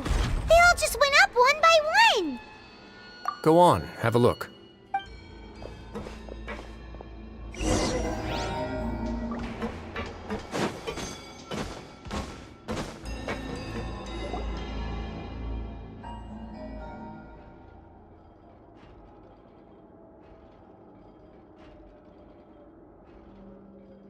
I've been interested in what lies beyond that gate ever since I assumed leadership of the Fortress of Meripede. Of course, it would be unwise to recklessly open it, but it'd also be risky and negligent to simply ignore any potential danger that could be behind it. The readings on that dashboard have not budged since the day when I first laid eyes on this place. But over the past year, the needle has crept upwards from its original position, likely because some parameter it's been tracking has changed, if only infinitesimally. Normally, I would have ignored it, but I happened to have some free time when I noticed it, so I investigated. Any guesses what the reading could be tracking? Very reasonable guesses. I've considered both of those as well. Unfortunately, our dashboard is tracking something less ordinary. The temperature should vary with weather and climate changes, so for something that rarely shifts, the water pressure is more likely. We ran a few tests to increase the pressure from the outside, but the readings didn't change at all. Later on, a few more possibilities occurred to me, such as a potential connection with the primordial sea. I began to make a few preparations based on that hypothesis. Over the past few days, the needle has moved again. With that, and the symptoms that Fremine displayed after leaving the fortress, I can now confidently conclude that the readings represent the concentration of primordial seawater in the seawater nearby. The concentration of primordial seawater? But we're already under the sea! And that is precisely the problem. We're at the bottom of the sea, and now we're surrounded by toxic seawater. Somehow, primordial seawater got mixed in, and the concentration is steadily rising. Yes, that's very likely. But forget about the two of us! Not even Novelette knows where the primordial sea could be, much less where we could find and plug a leak. Oh. Seems like you've figured it out. I believe the primordial sea lies directly beneath this sluice gate. For some reason, the primordial seawater levels have risen significantly, and it's now very close to us. The indicators are now red. Although the gate still stands, some primordial seawater has already leaked out and mixed into the sea around us. If this continues, soon it will no longer be able to hold back the primordial sea at all. Yeah, you know what the legends say. If this place falls, then everyone in Fontaine will be turned into puddles in the span of a night. But that's just too weird! Why would the Fortress of Meripede be built right above a sluice gate for the primordial sea? Who built this place anyway? Your expression tells me you think this might be part of a vast, complicated conspiracy. To be honest, you might find the actual answer may be exceedingly boring. It's just that the secret of the Forbidden Zone had been long forgotten by the nation before I rediscovered it with my research. There's no single founder of the Fortress of Meripede in any traditional sense. What we know about its history has been left to us by the people who used to live here. When the previous Hydro Archon, Egeria, ruled the land, all convicted criminals from Fontaine were exiled. The people drove the criminals away like a wolf pack chasing away the banished. The criminals received no sympathy of any kind from the people. They were exiled to the desolate seaside, where they experienced only pain, struggle, and the bone-chilling cold. Some of them began to repent, and prayed to the Hydro Archon, asking if there was still anything they could do. The Hydro Archon took pity on them, and said, "You may go guard my secret, deep underneath the waves." And so, leaning on the power of the Hydro Archon, they gathered underneath the sea and began to build a fortress. They became a community down there in the deeps, and over the years helped it to grow. As the number of exiles increased, more and more people joined the community. When the first group of exiles died, they left the yet unfinished fortress to their successors. The Hydro Archon continued to lend her support, allowing the fortress and what it stood for to continue growing ever larger. Before long, this dark underwater fortress became the sinner's only home. And with that, the people here stopped referring to the fortress as a prison. They saw themselves as repenting sinners who would regain their freedom once they had sufficiently redeemed themselves. But as time went on, people also realized that the fortress was a lonely place. Once they had gotten used to life here, they could no longer feel comfortable living in the overworld. Once they had finished serving their sentences, some people left and some others chose to stay. They'd find some idle position and let their withered souls fade away with the ancient secrets of the past. After many, many centuries, Few people still remember the reason for the fortress's founding. Now they just see it as an integral pillar of Fontanian society, as the place where criminals deserve to be sent. Now and again, researchers manage to break one law or another and live out their days in the fortress. I learned all this from an elderly historian. Everyone else just thought he'd made it all up. But now you know every part of that history is true. Indeed. It's just as the prophecy says. If this gate fails, then everyone will be dissolved into the sea. To be frank, not really. But sadly, that hasn't stopped this prophecy from proving all too accurate. Prophecies are troublesome things. Just hearing one will create the first wave of panic. Seeing signs of it will bring about the second, and actually witnessing it in real time, the third. Let's go somewhere else. I want to show you something.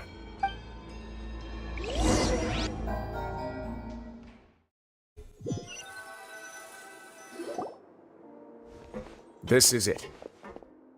Your Grace, perfect timing. The results from our last round of experiments have... Wait, Jurier, he's not alone! Huh? Lorvine and Jurier? No need to panic, you two. I've already told them about our plan. What? After you warned us not to tell a single soul about any of this? I'm skeptical as well. Are you sure they are trustworthy? The results speak for themselves, don't they? These two may already know more than you could ever imagine. All right then, if Your Grace insists. They seem harmless enough, so I'll trust them for now. Well, how about some reintroductions? This is Jurier, one of the highest-ranked researchers from the Fontaine Research Institute. He used to work under Edwin. I trust that you've heard of Edwin? Good. Saves me a bit of time explaining. Edwin's main areas of research were archaeum and gravimeters. As his assistant, Jurier is quite familiar with them as well. I hired him to be my technical consultant. You want to blow up the fortress of Meripede? Ah, what a lovely idea. I'm already imagining it in my head. Gotta admit, I'm tempted as well. Guys, focus! Focus! That taskmaster over there is Miss Lorvine, and is also one of my technical consultants. While Jurier used to be Edwin's assistant, she used to be Jurier's assistant. Ooh, are they together? See, everyone keeps asking this question. Are you too sure you're not a couple and just using your work as a convenient cover? Your Grace, I am not in a relationship with this man. If I dated her, I'd officially be madder than Edwin. Jeez, forget I said anything then. Follow me. Whoa, there's another door that goes right up. Your constant amazement makes it seem like the fortress can do anything. But Paimon really thinks everything's super cool.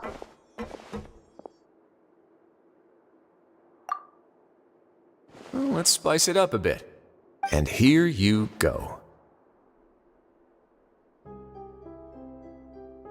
What a huge ship! This is also a production zone that Paimon's never seen before. What's going on? How much do you know about Fontanian history? Not much at all. Well, then maybe you haven't heard the story of ancient Lemuria. To give you a quick rundown, Fontaine used to be ruled by the Lemurian dynasty. According to legend, the Lemurian king Remus came to this land after being inspired by divine revelation and found the seer Sibila, who had taken on the form of a golden bee. Taking the golden bee with him and riding on a huge ship, the Fortuna, he created his nation above the surging waves. He called his nation Lemuria, and used the Fortuna to incessantly search for new tribes and islands, calling on them to join his empire. There's a ship in this story too? Where there's water, there'll be ships. People believe that hope can always be found at the end of a voyage. Do you believe that too? To a point, I think.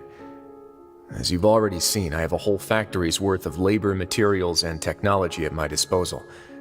Certainly can't hurt to give it a try.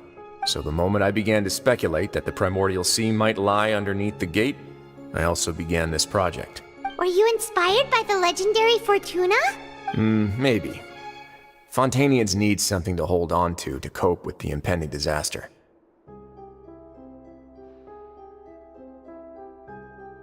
Were the workers to find out the truth behind this ship, riots would destroy the fortress faster than any catastrophe. As the fortress's administrator, I'd never make such a reckless call. Alright, that's enough talking for now. I'll need another 3 cups of tea to soothe my throat. Do you have any other questions? Seems like you're good. Come on, I'll take you back.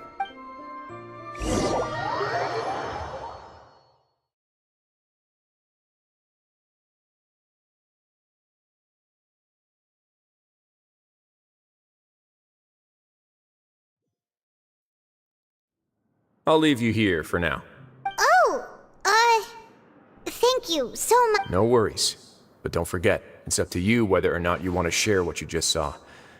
What you do from here on out will likely affect those 3 as well.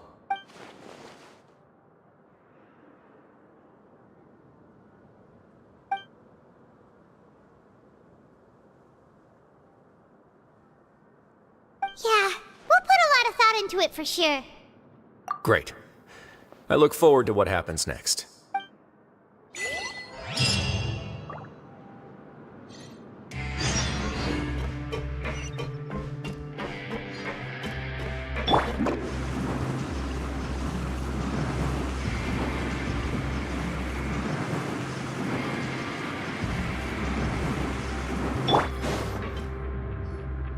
We're back!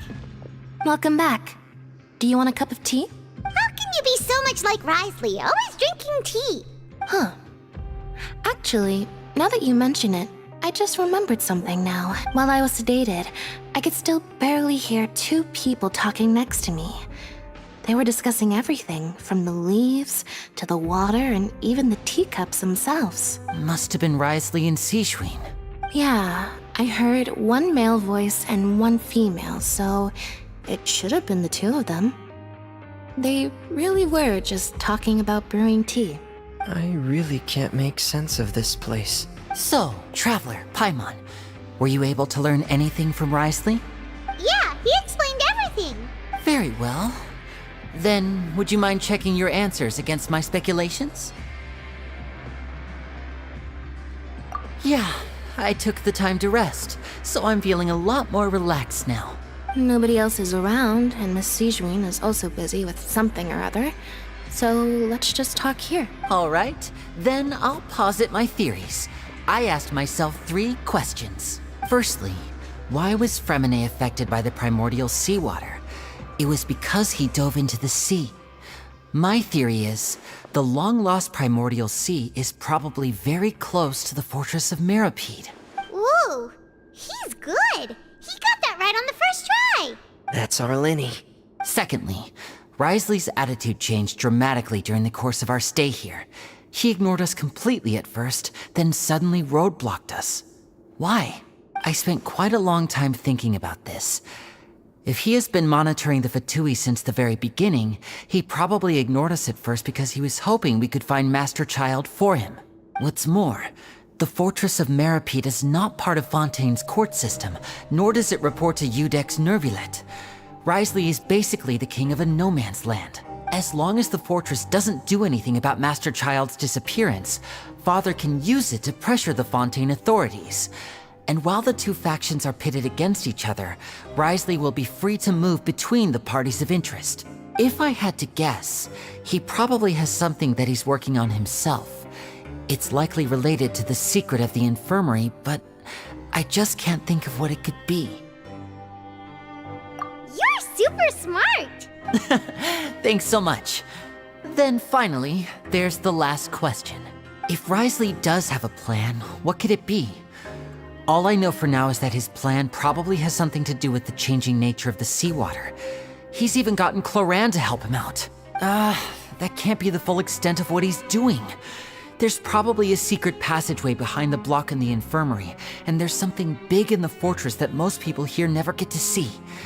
He has a bargaining chip, and it could be important enough for Father to deal with him directly. I don't have enough information, so I have no idea what his chip might be. But let me guess. You have the last piece of the puzzle.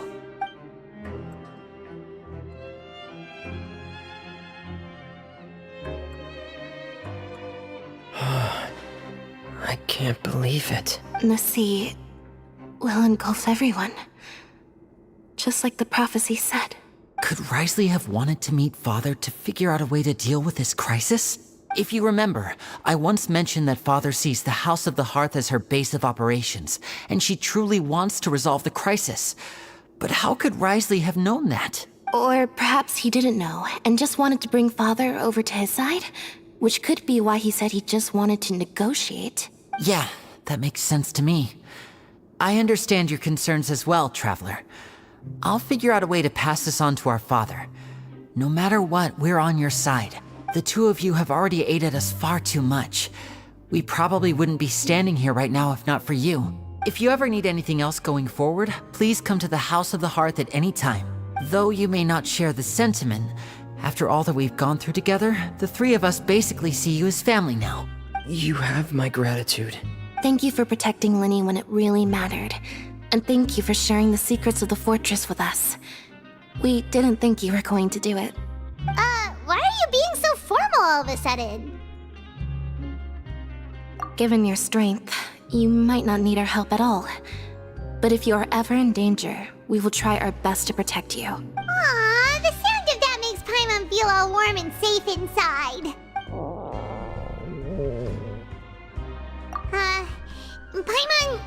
Paimon's hungry. Oh, you've done so much already. Go get some food. Alright, then we'll catch you guys another time.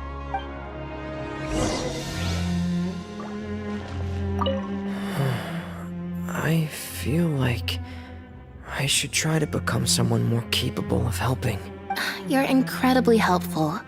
Lenny thinks so too. Yeah, you two are always telling me not to push myself, but aren't you just like that as well?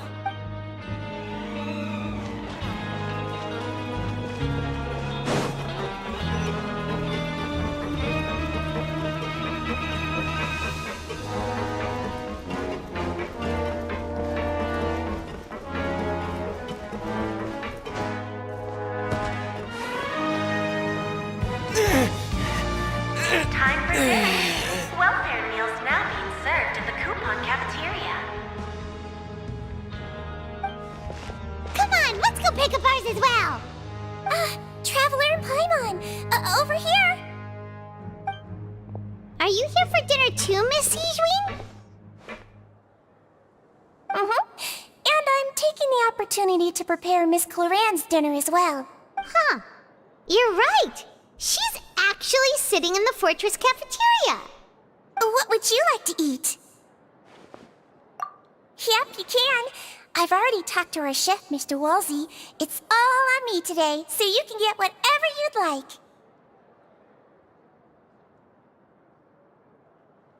Me too! Don't forget Paimon! No problem. Just leave it to me.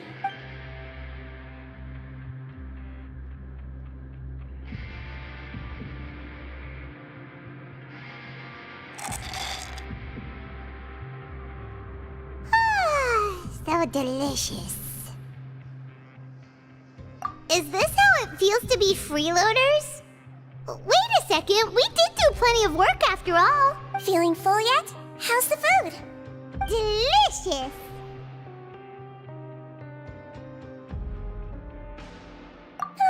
I'm so glad to see you all so happy. Oh, see the expression on your face just now? The muscle here just moved, which suggests that you're feeling quite relaxed at the moment. Sijween, do you do this to help your patients or to better understand human beings? A bit of both, I suppose. I'm a Melazine, which means I'm very different from human beings. I must know what you're thinking if I want to take good care of you. You're really good at taking care of people. Even though you're so short, you still talk and act like an older sister. Really? You're reminded of an older sister? That's great to hear. Oh, and what did you mean back in Risley's office? When you said that you were protecting Linny and his siblings as well. Oh, that. I just asked His Grace to look out for those children, especially that diver boy. I was getting a bit worried after hearing that something was wrong with the water. Thankfully, Cloran is very strong and managed to save him in the nick of time. His Grace also sealed the pipes after Cloran left, to make sure that Linny wouldn't impulsively chase after his brother. Although the path was blocked, we still stationed some guards there to stop anyone from approaching. They were instructed to only open the door once Miss Clorand had returned. Oh, and I was keeping an eye on Mr. Linney as well. We had to press him, but we couldn't allow him to be in any real danger. You were all super considerate and really thought everything through. It's just what we do down here at the fortress. At least this has been His Grace's style for as long as he's been the leader. Oh, I really wish Monsieur Nervula would come down here more often too. I feel like he'd like it here, with all the darkness and chaos. Get a good night's rest, you two. You both worked very hard.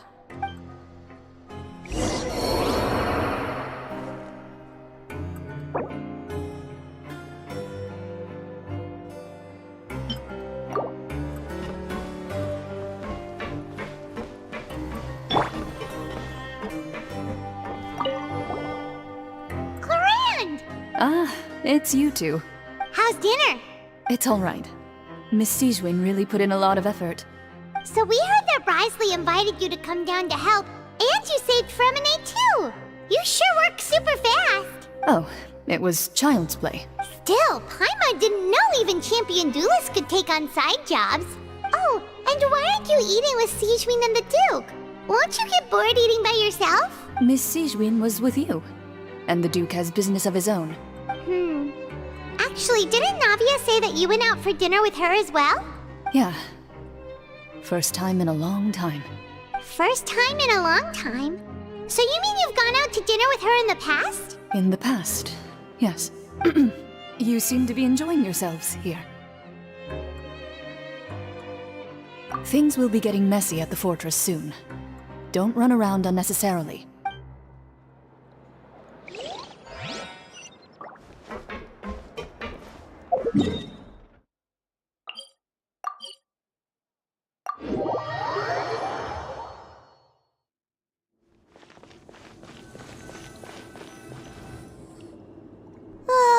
So much has happened. Paimon just feels absolutely exhausted now that she's finally relaxed. Paimon's super sleepy. Are you sleepy too?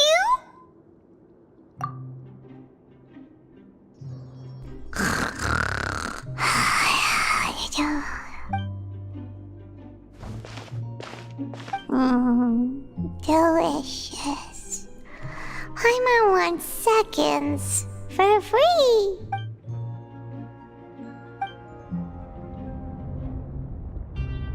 Out of my way! Get out of my way! What happened? Why is everyone running? No idea, but something must have happened. Stop asking!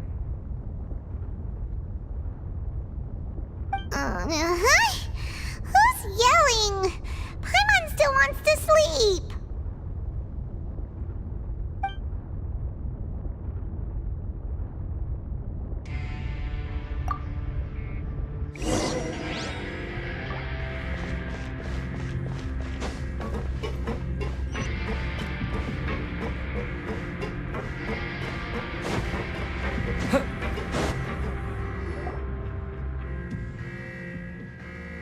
What happened?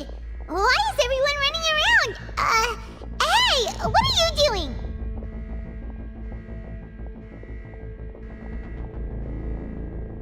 No time to explain, mate. Goodbye. Hey, wait! What's wrong with these people? They won't even talk to us. They're here!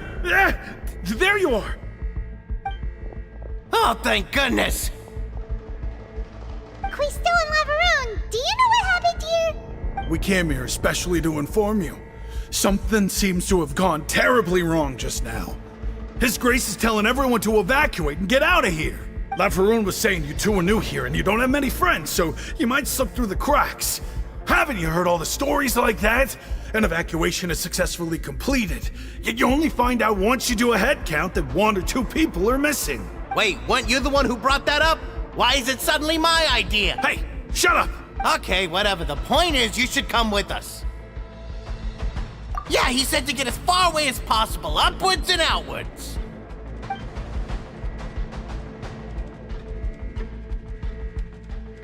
Oh no, it can't be that thing! Whoa, wait, what? What? Hey, where are you going? We have to go find the Duke. You two just go and get out. Go on without us. Hey! Be careful! Attention, please evacuate upwards and outwards, upwards and outwards. If you're already at the topmost layer, then try to move as far outwards as possible.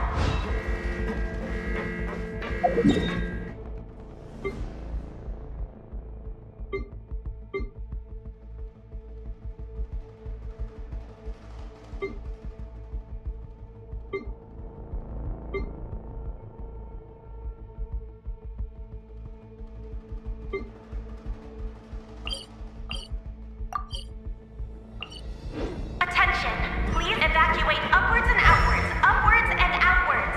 If you're already at the topmost layer, then try to move as far outwards as possible.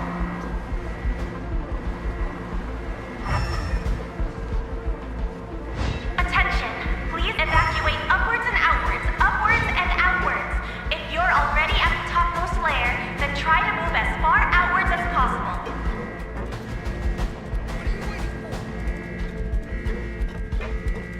Attention. His Grace has asked everyone to evacuate outwards as quickly as possible. You should get a move on.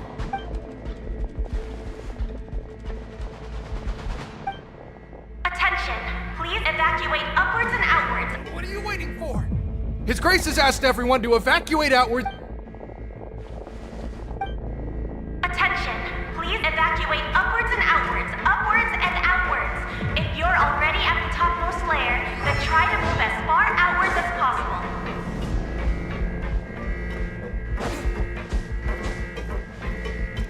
Attention, please evacuate upwards and outwards, upwards and outwards. If you're already at the topmost layer, then try to move as far outwards as possible.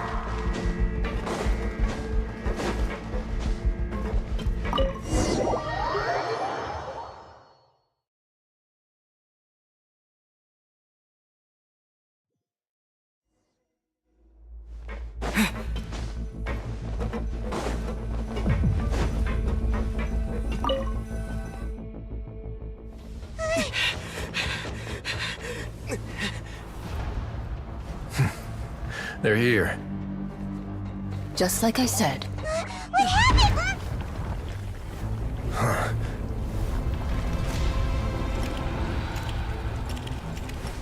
You're just in time. But be ready to run.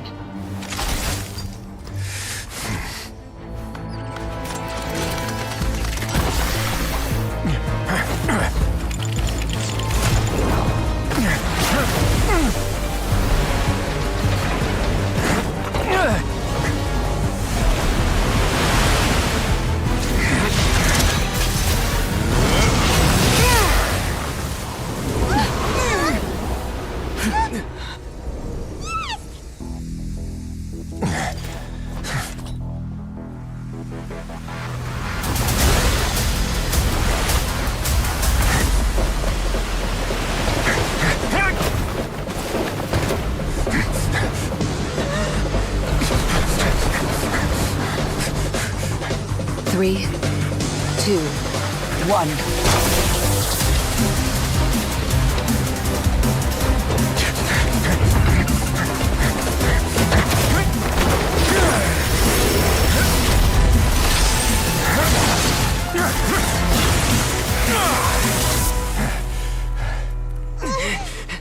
This won't hold it for long. Find Neuvillette. Tell him the defenses are about to collapse. Then what will happen to you? Until he arrives, we're the last line of defense.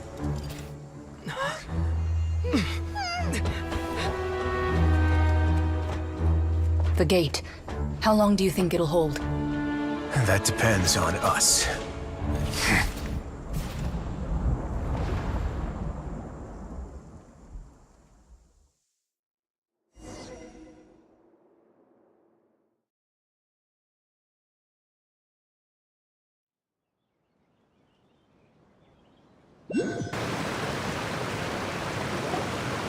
Neuvillette? Why are you here? Traveler, I need you to head to the Opera House immediately. Farina will soon be meeting with the knave there. You must protect Farina, and make sure she doesn't spend too much time alone with her. Will do. You have my sincerest gratitude.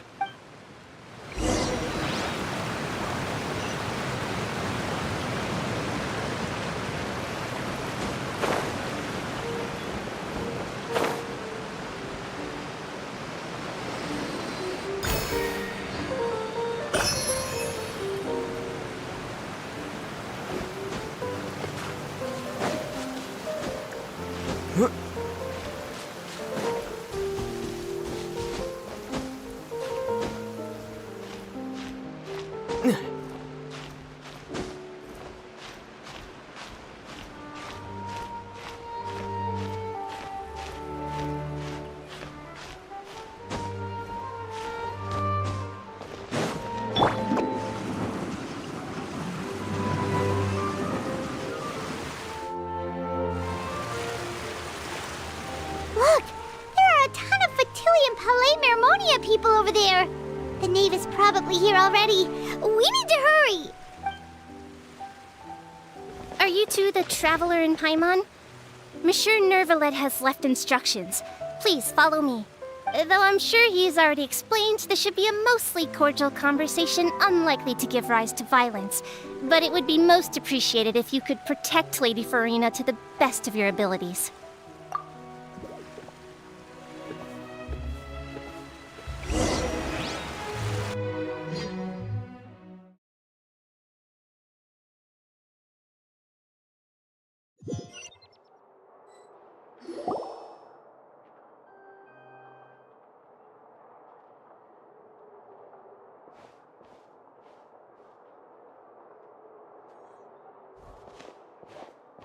Oh, so you two are the honored guests Miss Farina mentioned.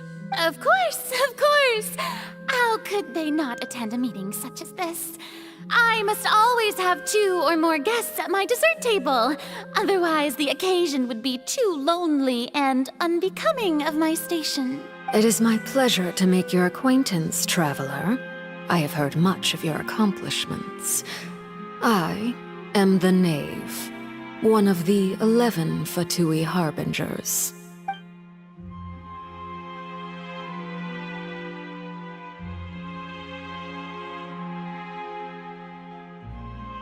I've already prepared seats for you. Come, sit beside me. Perhaps you two are unaware of how Miss Farina and I do things. You see, we actually recently agreed to get together for tea when we had the time. See this? This is a limited type of confectionery that Miss Farina simply adores. There are only 16 slices sold every day. Here, why don't you and Paimon have a taste?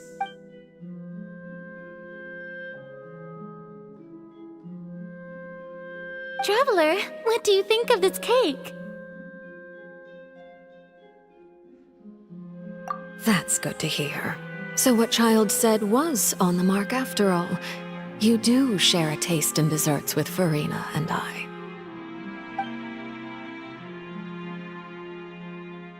I wonder how he's doing nowadays. You must have heard, right? He's suddenly gone missing. I'm really worried about his safety, you know. Here's to hoping that he's an excellent swimmer. Since we're talking about him, I feel like I should add something. His martial prowess really looked certainly pretty impressive, yeah.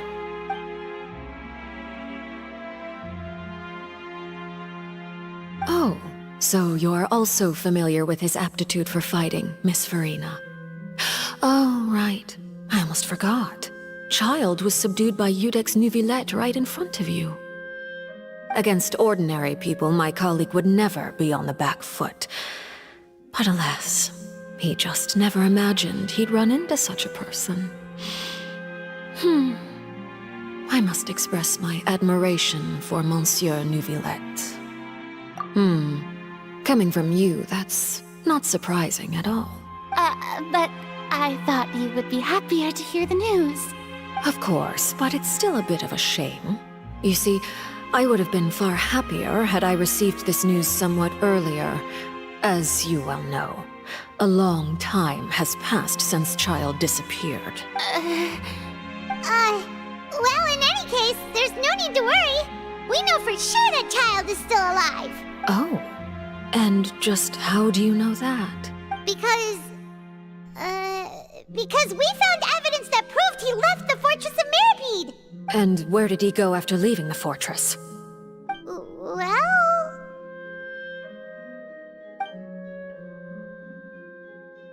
The Fortress of Mirapede lies deep beneath the waves. Unless he pranced right out of the main gate, he must have had to swim for it. Do you have any proof that he surfaced safely? Ah, that is good news at least. His sister Tonya sent a letter to Fontaine not too long ago. Since he was unfortunately unavailable, I picked it up on his behalf. Do you have any idea how he usually writes back to his family? Dear Tonya, your letter made me feel like we were still enjoying our time in Snezhnaya together. I'm currently admiring the scenery on the streets in front of the opera house.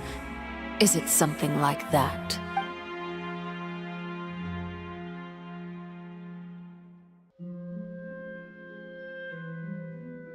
All letters tend to follow the same few formats anyway, right? As long as the contents are accurate, it doesn't matter so much how it's written or how it's worded. Huh?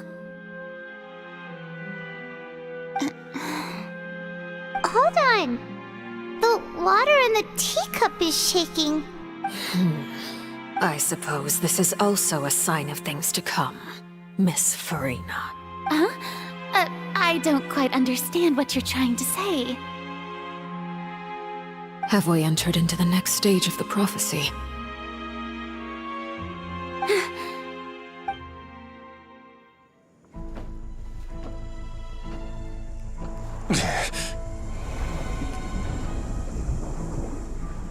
My thanks to you both. I will take it from here.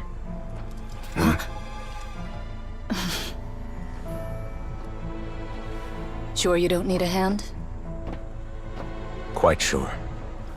Wow. So, what's your secret, huh? Let me guess.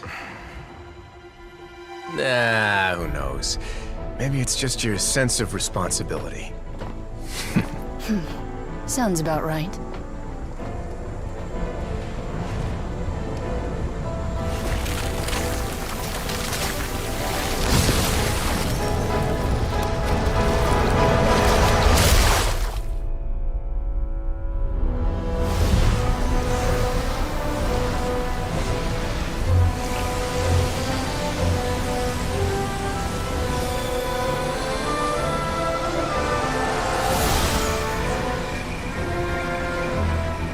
Day may come when the prophecy is fulfilled, and the waters burst forth. But it is not this day! This ancient power could easily obliterate an entire race. A tsunami of fury would unleash endless catastrophe.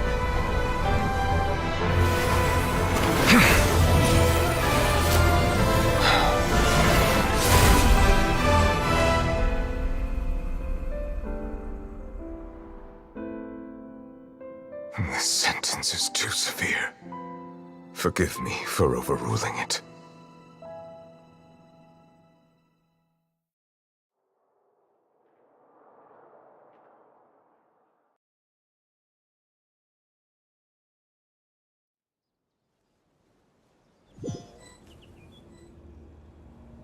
All right. Seems like the problem inside has been suppressed. Let me guess, we're safe for now. Indeed. But only for now. I win this bet. You owe me a present.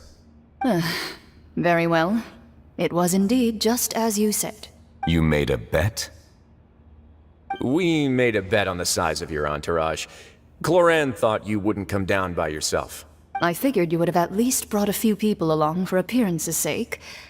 It appears I underestimated just how confidential the mission was. Shouldn't you have gotten used to confidential missions by now? That's just how the courts operate.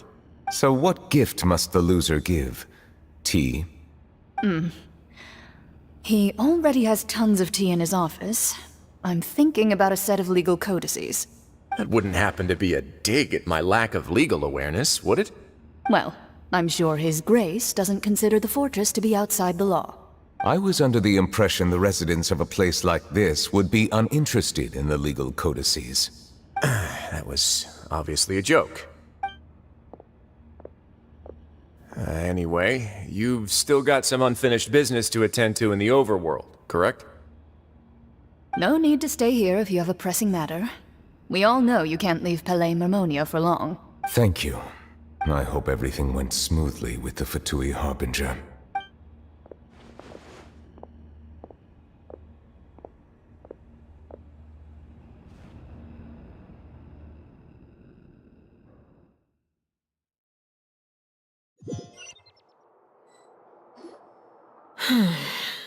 I must say, we've spent long enough playing house, Miss Farina. As the Hydro Archon, I am sure you understand the exact meaning of the phenomenon we just witnessed. Or should I say, that's what I originally thought. But looking at your expression, was I wrong? And you haven't a clue? What are you trying to say? At this point, I don't think there's any more need to speak as diplomatic representatives. Allow me to speak to you now as just a Fontanian. You know the prophecy by heart, and also that every part of it is being proven true. Yet, here you are relaxing, drinking tea, and eating desserts as if it's all nothing more than a few stray bugs in your garden. Do you really think that's acceptable? The prophecy's hanging above our necks like a guillotine. Every faction is looking for a way to either avert the disaster or save their own. Even the orphans of the House of the Hearth have devoted everything to saving their homeland. But you? It beggars belief just how nonchalant and carefree you have been. From the very beginning, you, the god Focalor, you have utterly failed to take action. You're wrong. I've never ignored the prophecy, nor have I just been passing the time in self-indulgence. Retract your accusation and stop doubting the wisdom of the gods with such absurd conjectures! I am not alone in my doubts, you know. All the children of Fontaine may be harboring the exact same thoughts right now. Oh, great Hydro Archon. How are you going to save them? Save us? How are the people you've sworn to protect supposed to survive in a land that will soon disappear beneath the waves? I have my ways, and I've been working on them for all this time. Even if you look down upon me, you have no right to judge me. Fontaine will be saved. Even if I still cannot see the true future right now, as long as I continue on as I am, I will be able to hold my head up high!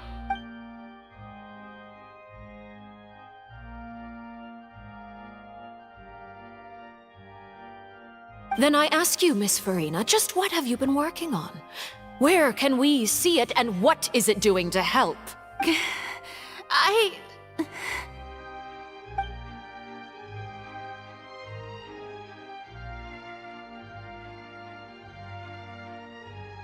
My machinations are just like the prophecy itself.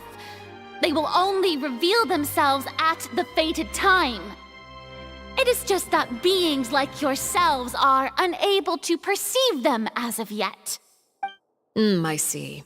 As a god, the proof of your labor always lies beyond prying mortal eyes. Allow me to be so bold as to ask another way. Would it be possible for you to tell us the parts of your plan that are not confidential? Such as your emergency response plan for the impending disaster? An emergency response plan? Oh, that look in your eyes. Have you not even prepared one of those? The emergency response plan is also strictly confidential. Then allow me to jog your memory.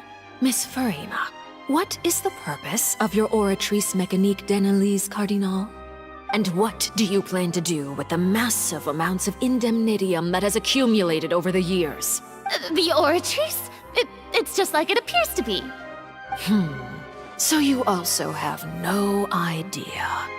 If I'm not mistaken, someone's using it to prepare for something. But unfortunately, it would seem that someone is not you, Miss Farina.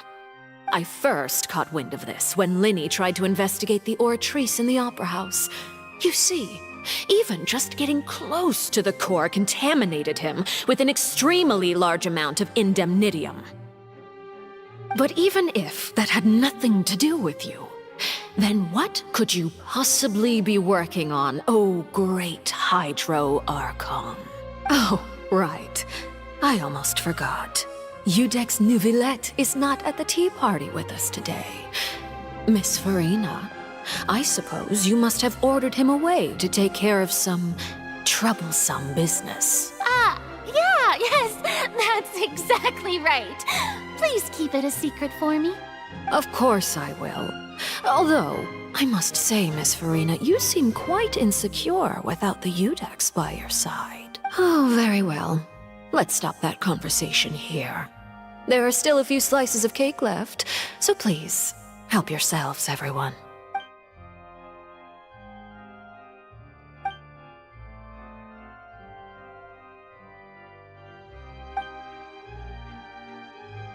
Traveler, I heard that you were recently commissioned to handle a few matters on behalf of the Udex. Why don't you take an extra slice of cake? Those who work hard deserve gratitude and praise. You too, Paimon. Thank you. Paimon will take you up on that offer.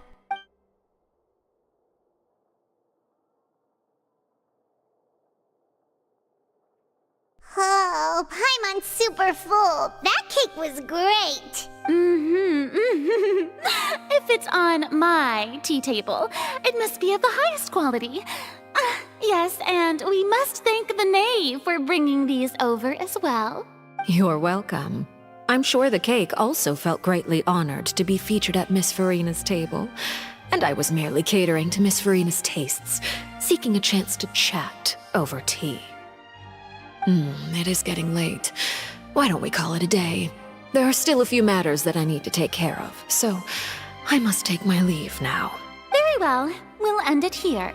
Mind seeing me off, Traveler? We could use the opportunity to discuss Child before I must be on my way. Paimon's coming too!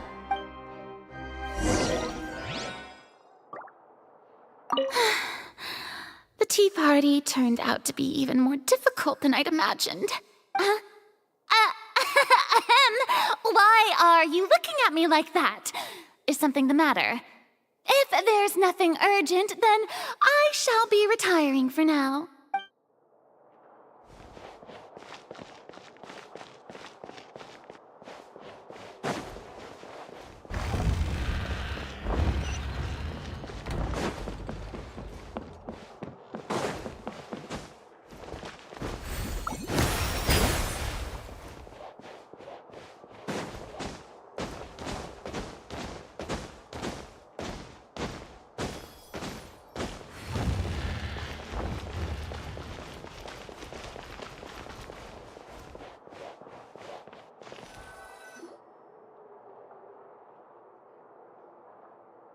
I'm glad that you were willing to come with me. Of course, Child was just an excuse. I have no interest in your dealings with him. That's what Paimon thought. You lent your aid to the children of the House of the Hearth. As their father, I would like to express my gratitude. Do I look like an irresponsible father to you? The House of the Hearth is very important to me. You should know that I care deeply about my children. That was all. Formal topics should be discussed in formal settings, and informal topics in informal settings. I know you just returned from the fortress of Meripede. Relax. I have no intention of trying to get anything out of you. Linny, Lynette, and Fremine are still there, and I trust their judgment and abilities. They've all been working very hard and have always done all they can to fight back against anyone who tried to stop them, especially Linny. You mean Wriothesley. He's a tricky one to deal with. It's unfortunate that Linny's so eager to prove himself that he can't learn to rely on others. including me. By the way, and you can just consider this a bit of idle gossip, but what's your impression of Farina? You are outside of our disputes, and the freest person in all of Fontaine, able to move around most easily. Allow me to share my perspective with you.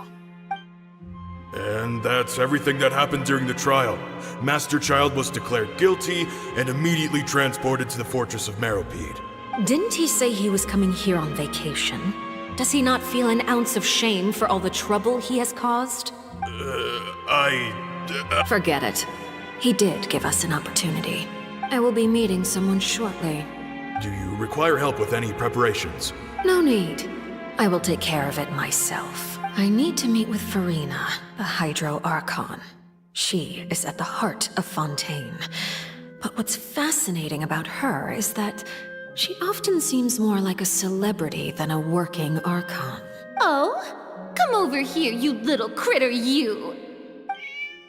You dare to run from me? Stop right this instant! My goal is just to discover the location of the Gnosis. But I didn't expect the chance to approach Farina to be handed to me on a silver platter. This is so easy, it's actually making me a bit suspicious. Anything left unguarded is usually just bait. But no one will blame someone for taking the bait. After all, from the moment it was attached to the hook, the bait is meant to be sacrificed. It's just as I guessed in the second before I struck. The Hydrognosis is not currently held by the Archon. In fact, this Archon doesn't seem like a god at all. And I sense that she's under some kind of curse. Who are you? And what are you trying to do? Please don't kill me! I'm begging you, please! The fear in her pupils is genuine, so perhaps she's not bait after all. Either way, targeting her has lost all meaning.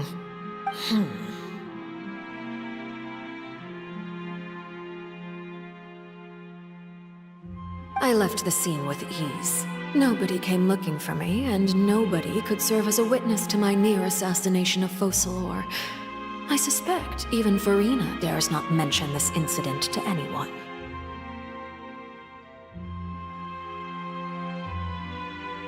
Not long after, my informants confirmed what I had guessed. After returning to her quarters, Farina quietly cried alone. She was so scared that she could not sleep that night, nor could she even bring herself to eat her cake. There's no doubt that there's something wrong with her.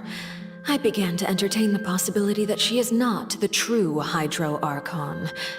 Perhaps Iudex Neuvillette is actually the genuine article. I have to find the Gnosis. If the Neuvillette hypothesis is correct, he is probably in possession of it. Alternatively, it might have been hidden in a place that's hard for ordinary people to access. Yes, Father.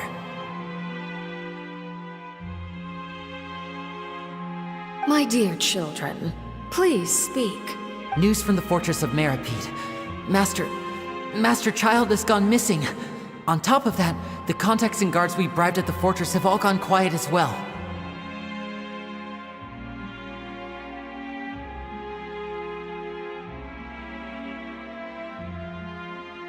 Probably the handiwork of that Ridesley.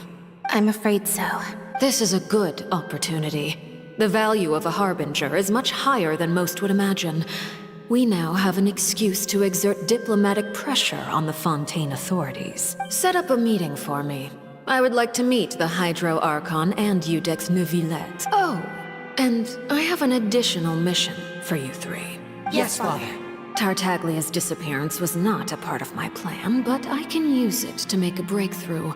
With this as my excuse, I can ask for an official audience and continue my investigation of Farina and Iudex Neuvillette. The initiative belongs to the House of the Hearth. My wish to investigate the Fortress of Meropide will be a front. Lenny and his group will be responsible for the actual intelligence gathering.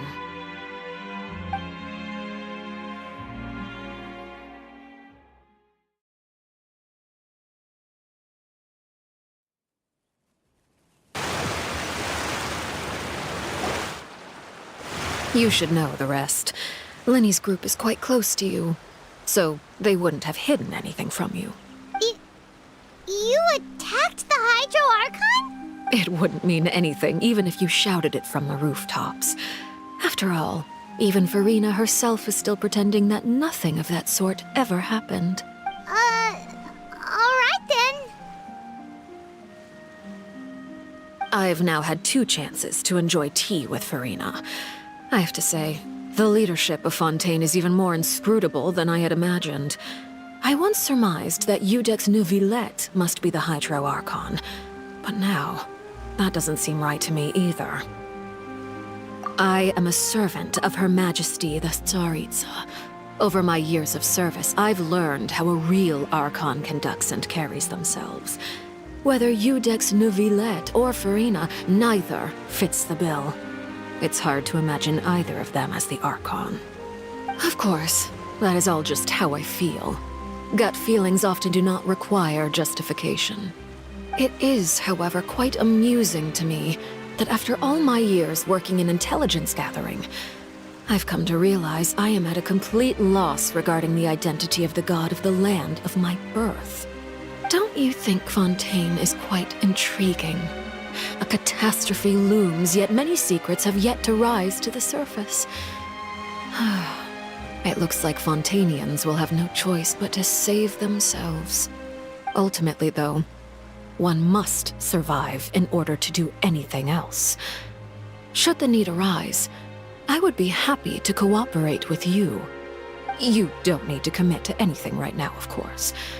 I have a feeling that the situation will continue to evolve, and as your name is often connected with noble deeds, I'm sure we will work together someday.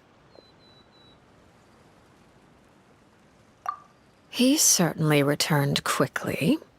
You must want to catch up with each other, so I'll leave you to him.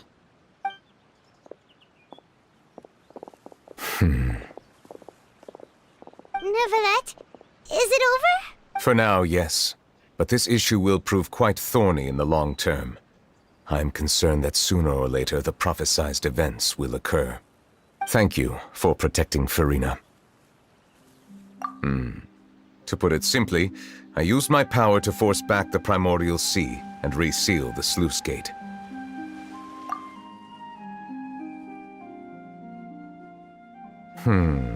So as expected, the knave has turned up the pressure on Farina.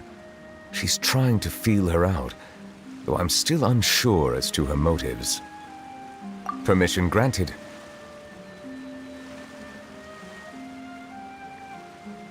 Whoa. It can't be that you're the real Hydro Archon, right? But that's just a speculation on our part, though. You can't tell us? Then that's okay. We can talk about something else. We won't try to force you. You guys in Fontaine are super strange. If by the phrase, "you guys," you are referring to Farina and I, then although I'm not sure just what you are trying to imply, I must clarify that I do not share her positions on a multitude of topics.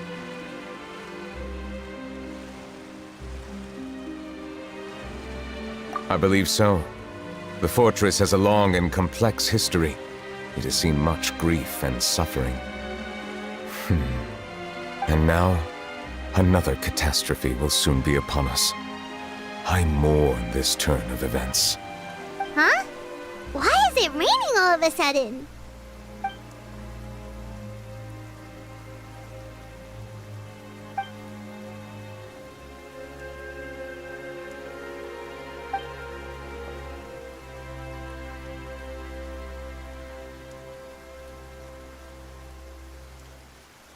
You may be closer to the truth than you think. Oh? And what are you thinking? The dragon of... what? Huh? Please do not be so surprised. Farina? My apologies. We were just guessing randomly. We didn't guess right, did we? You're not actually the Dragon Sovereign of Water, right?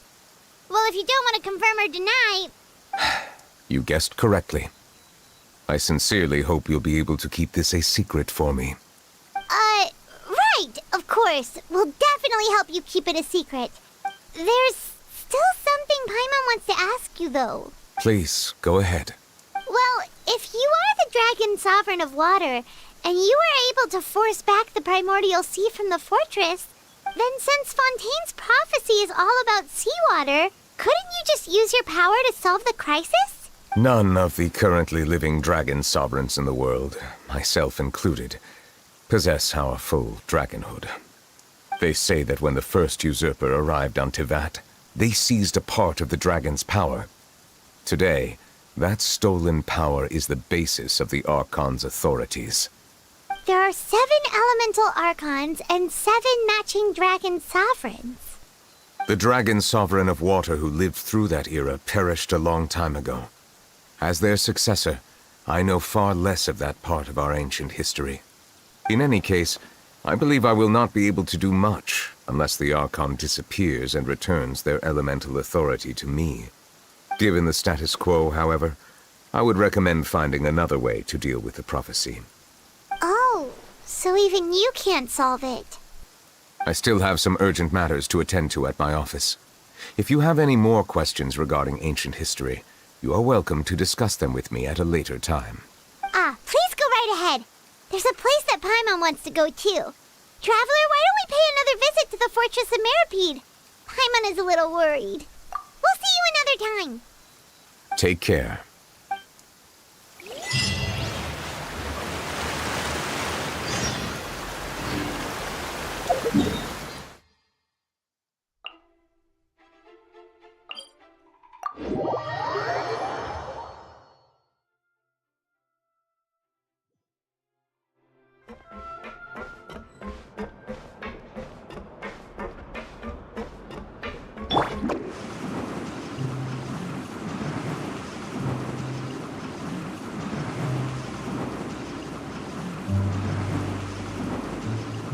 And away I go!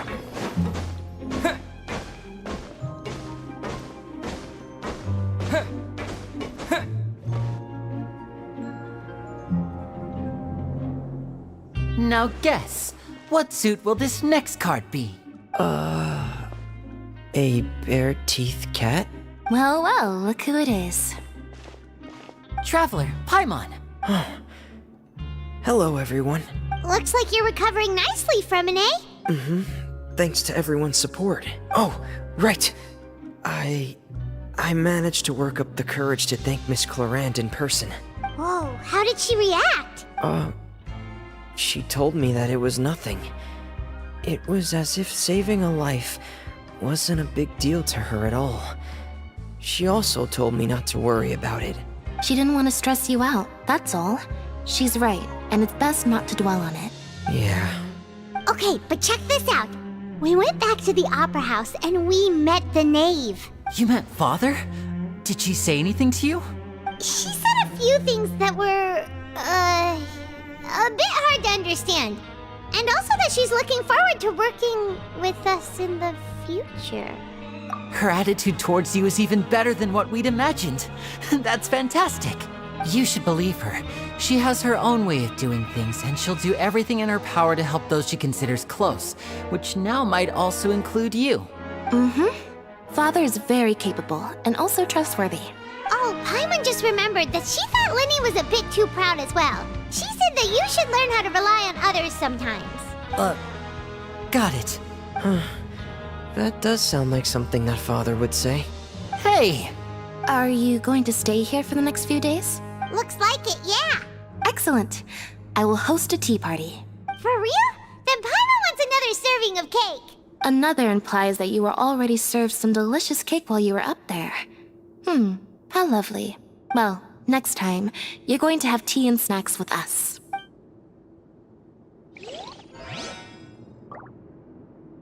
We should start preparing that tea party. Oh, that's a great idea. I'm all for it. I'll help you set it up.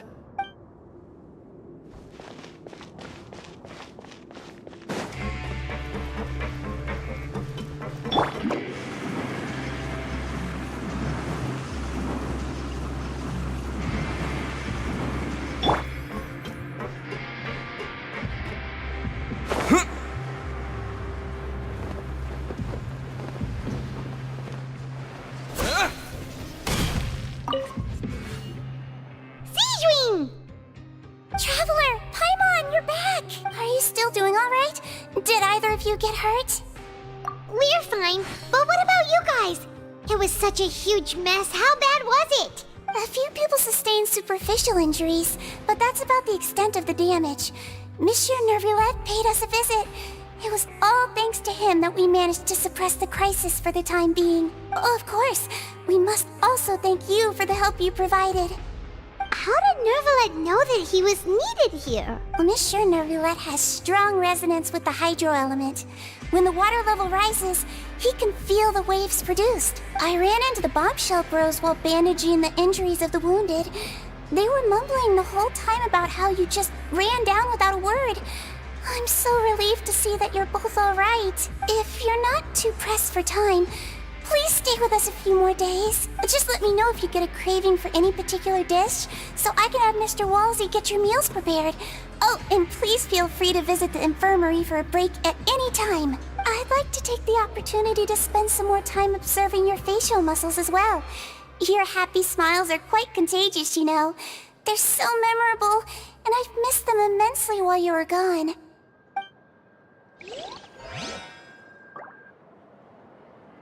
If you can find the time, please stay at the fortress for just a while longer.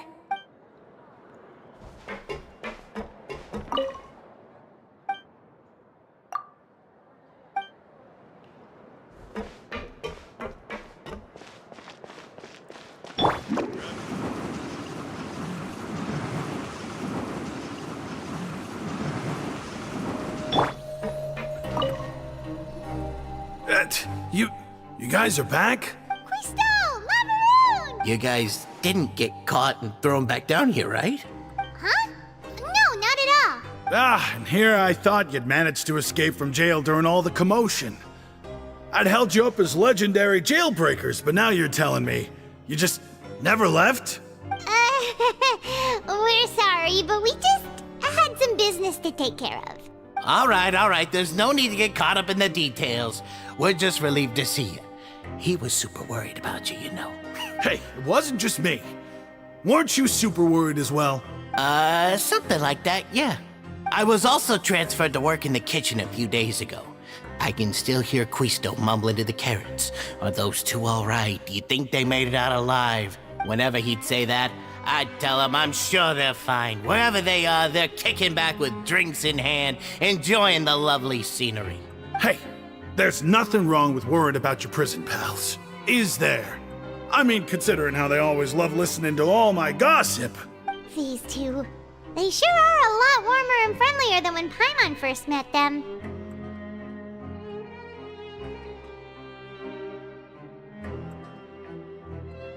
Oh, well, if you say so. I'll be watching you to make sure you finish every last bite.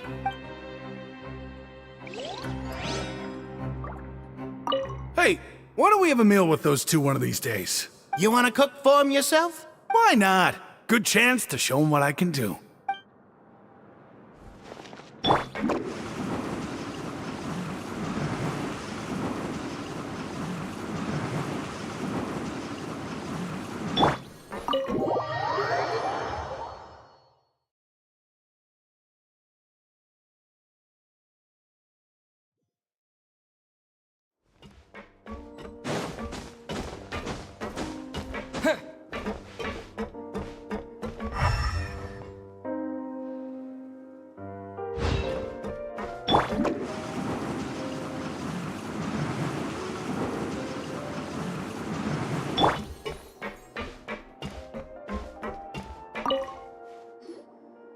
Courier?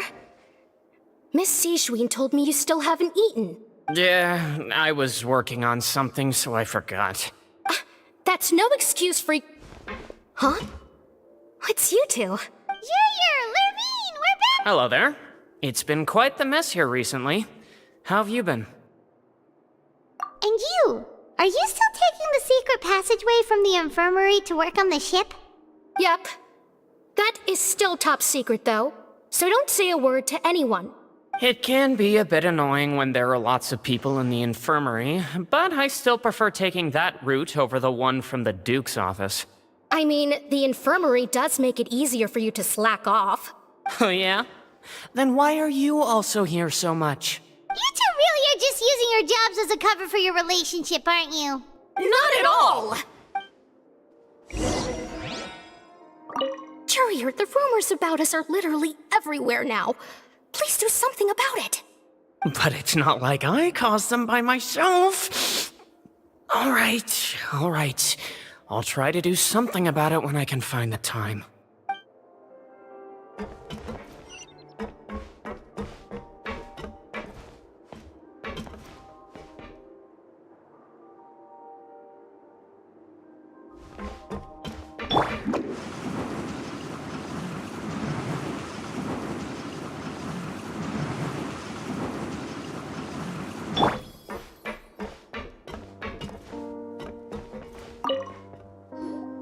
Do my eyes deceive me, or did I just see two inmates come back after making it to the surface?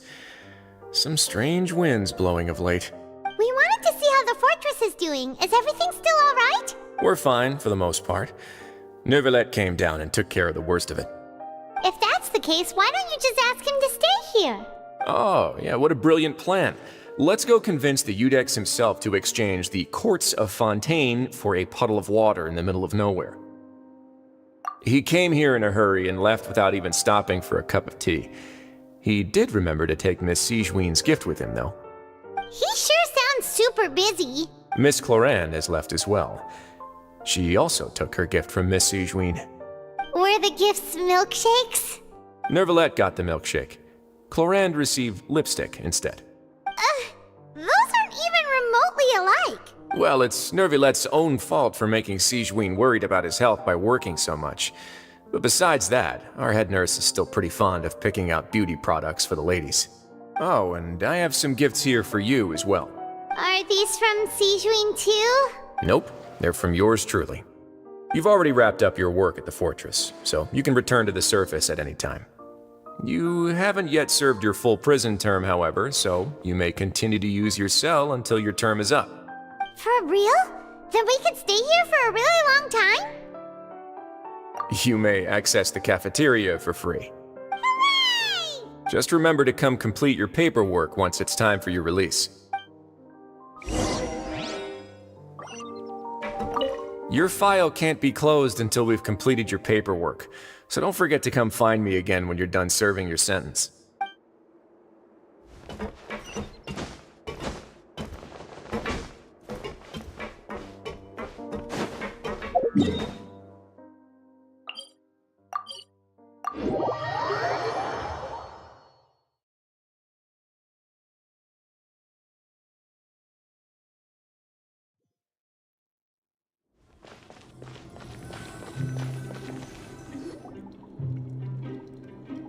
We're back in our cell again.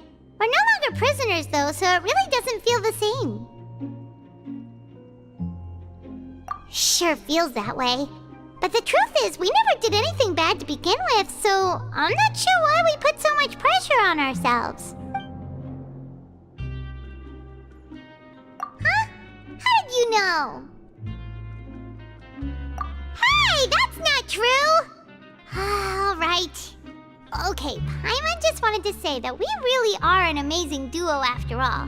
It's like we've now gone to so many places together and become friends with so many people. We've never stopped traveling or stopped meeting new friends. There are so many bad things in the world, and we're just two people, but we've still been solving problems no matter where we go. Isn't that pretty cool? You're counting Paimon today? Aren't you the only adventurer here? Then let's ask Catherine to give Paimon an adventurer handbook as well. Paimon will also be an adventurer from today forward. Just our thoughts making Paimon giddy. Paimon's gonna crash, so you sleep soon too. The last time we fell asleep here, we woke up to a whole mess outside our cell. The primordial seawater nearly rose up. That was so scary. We should be safe now, right? All right then. Good night to you, traveler.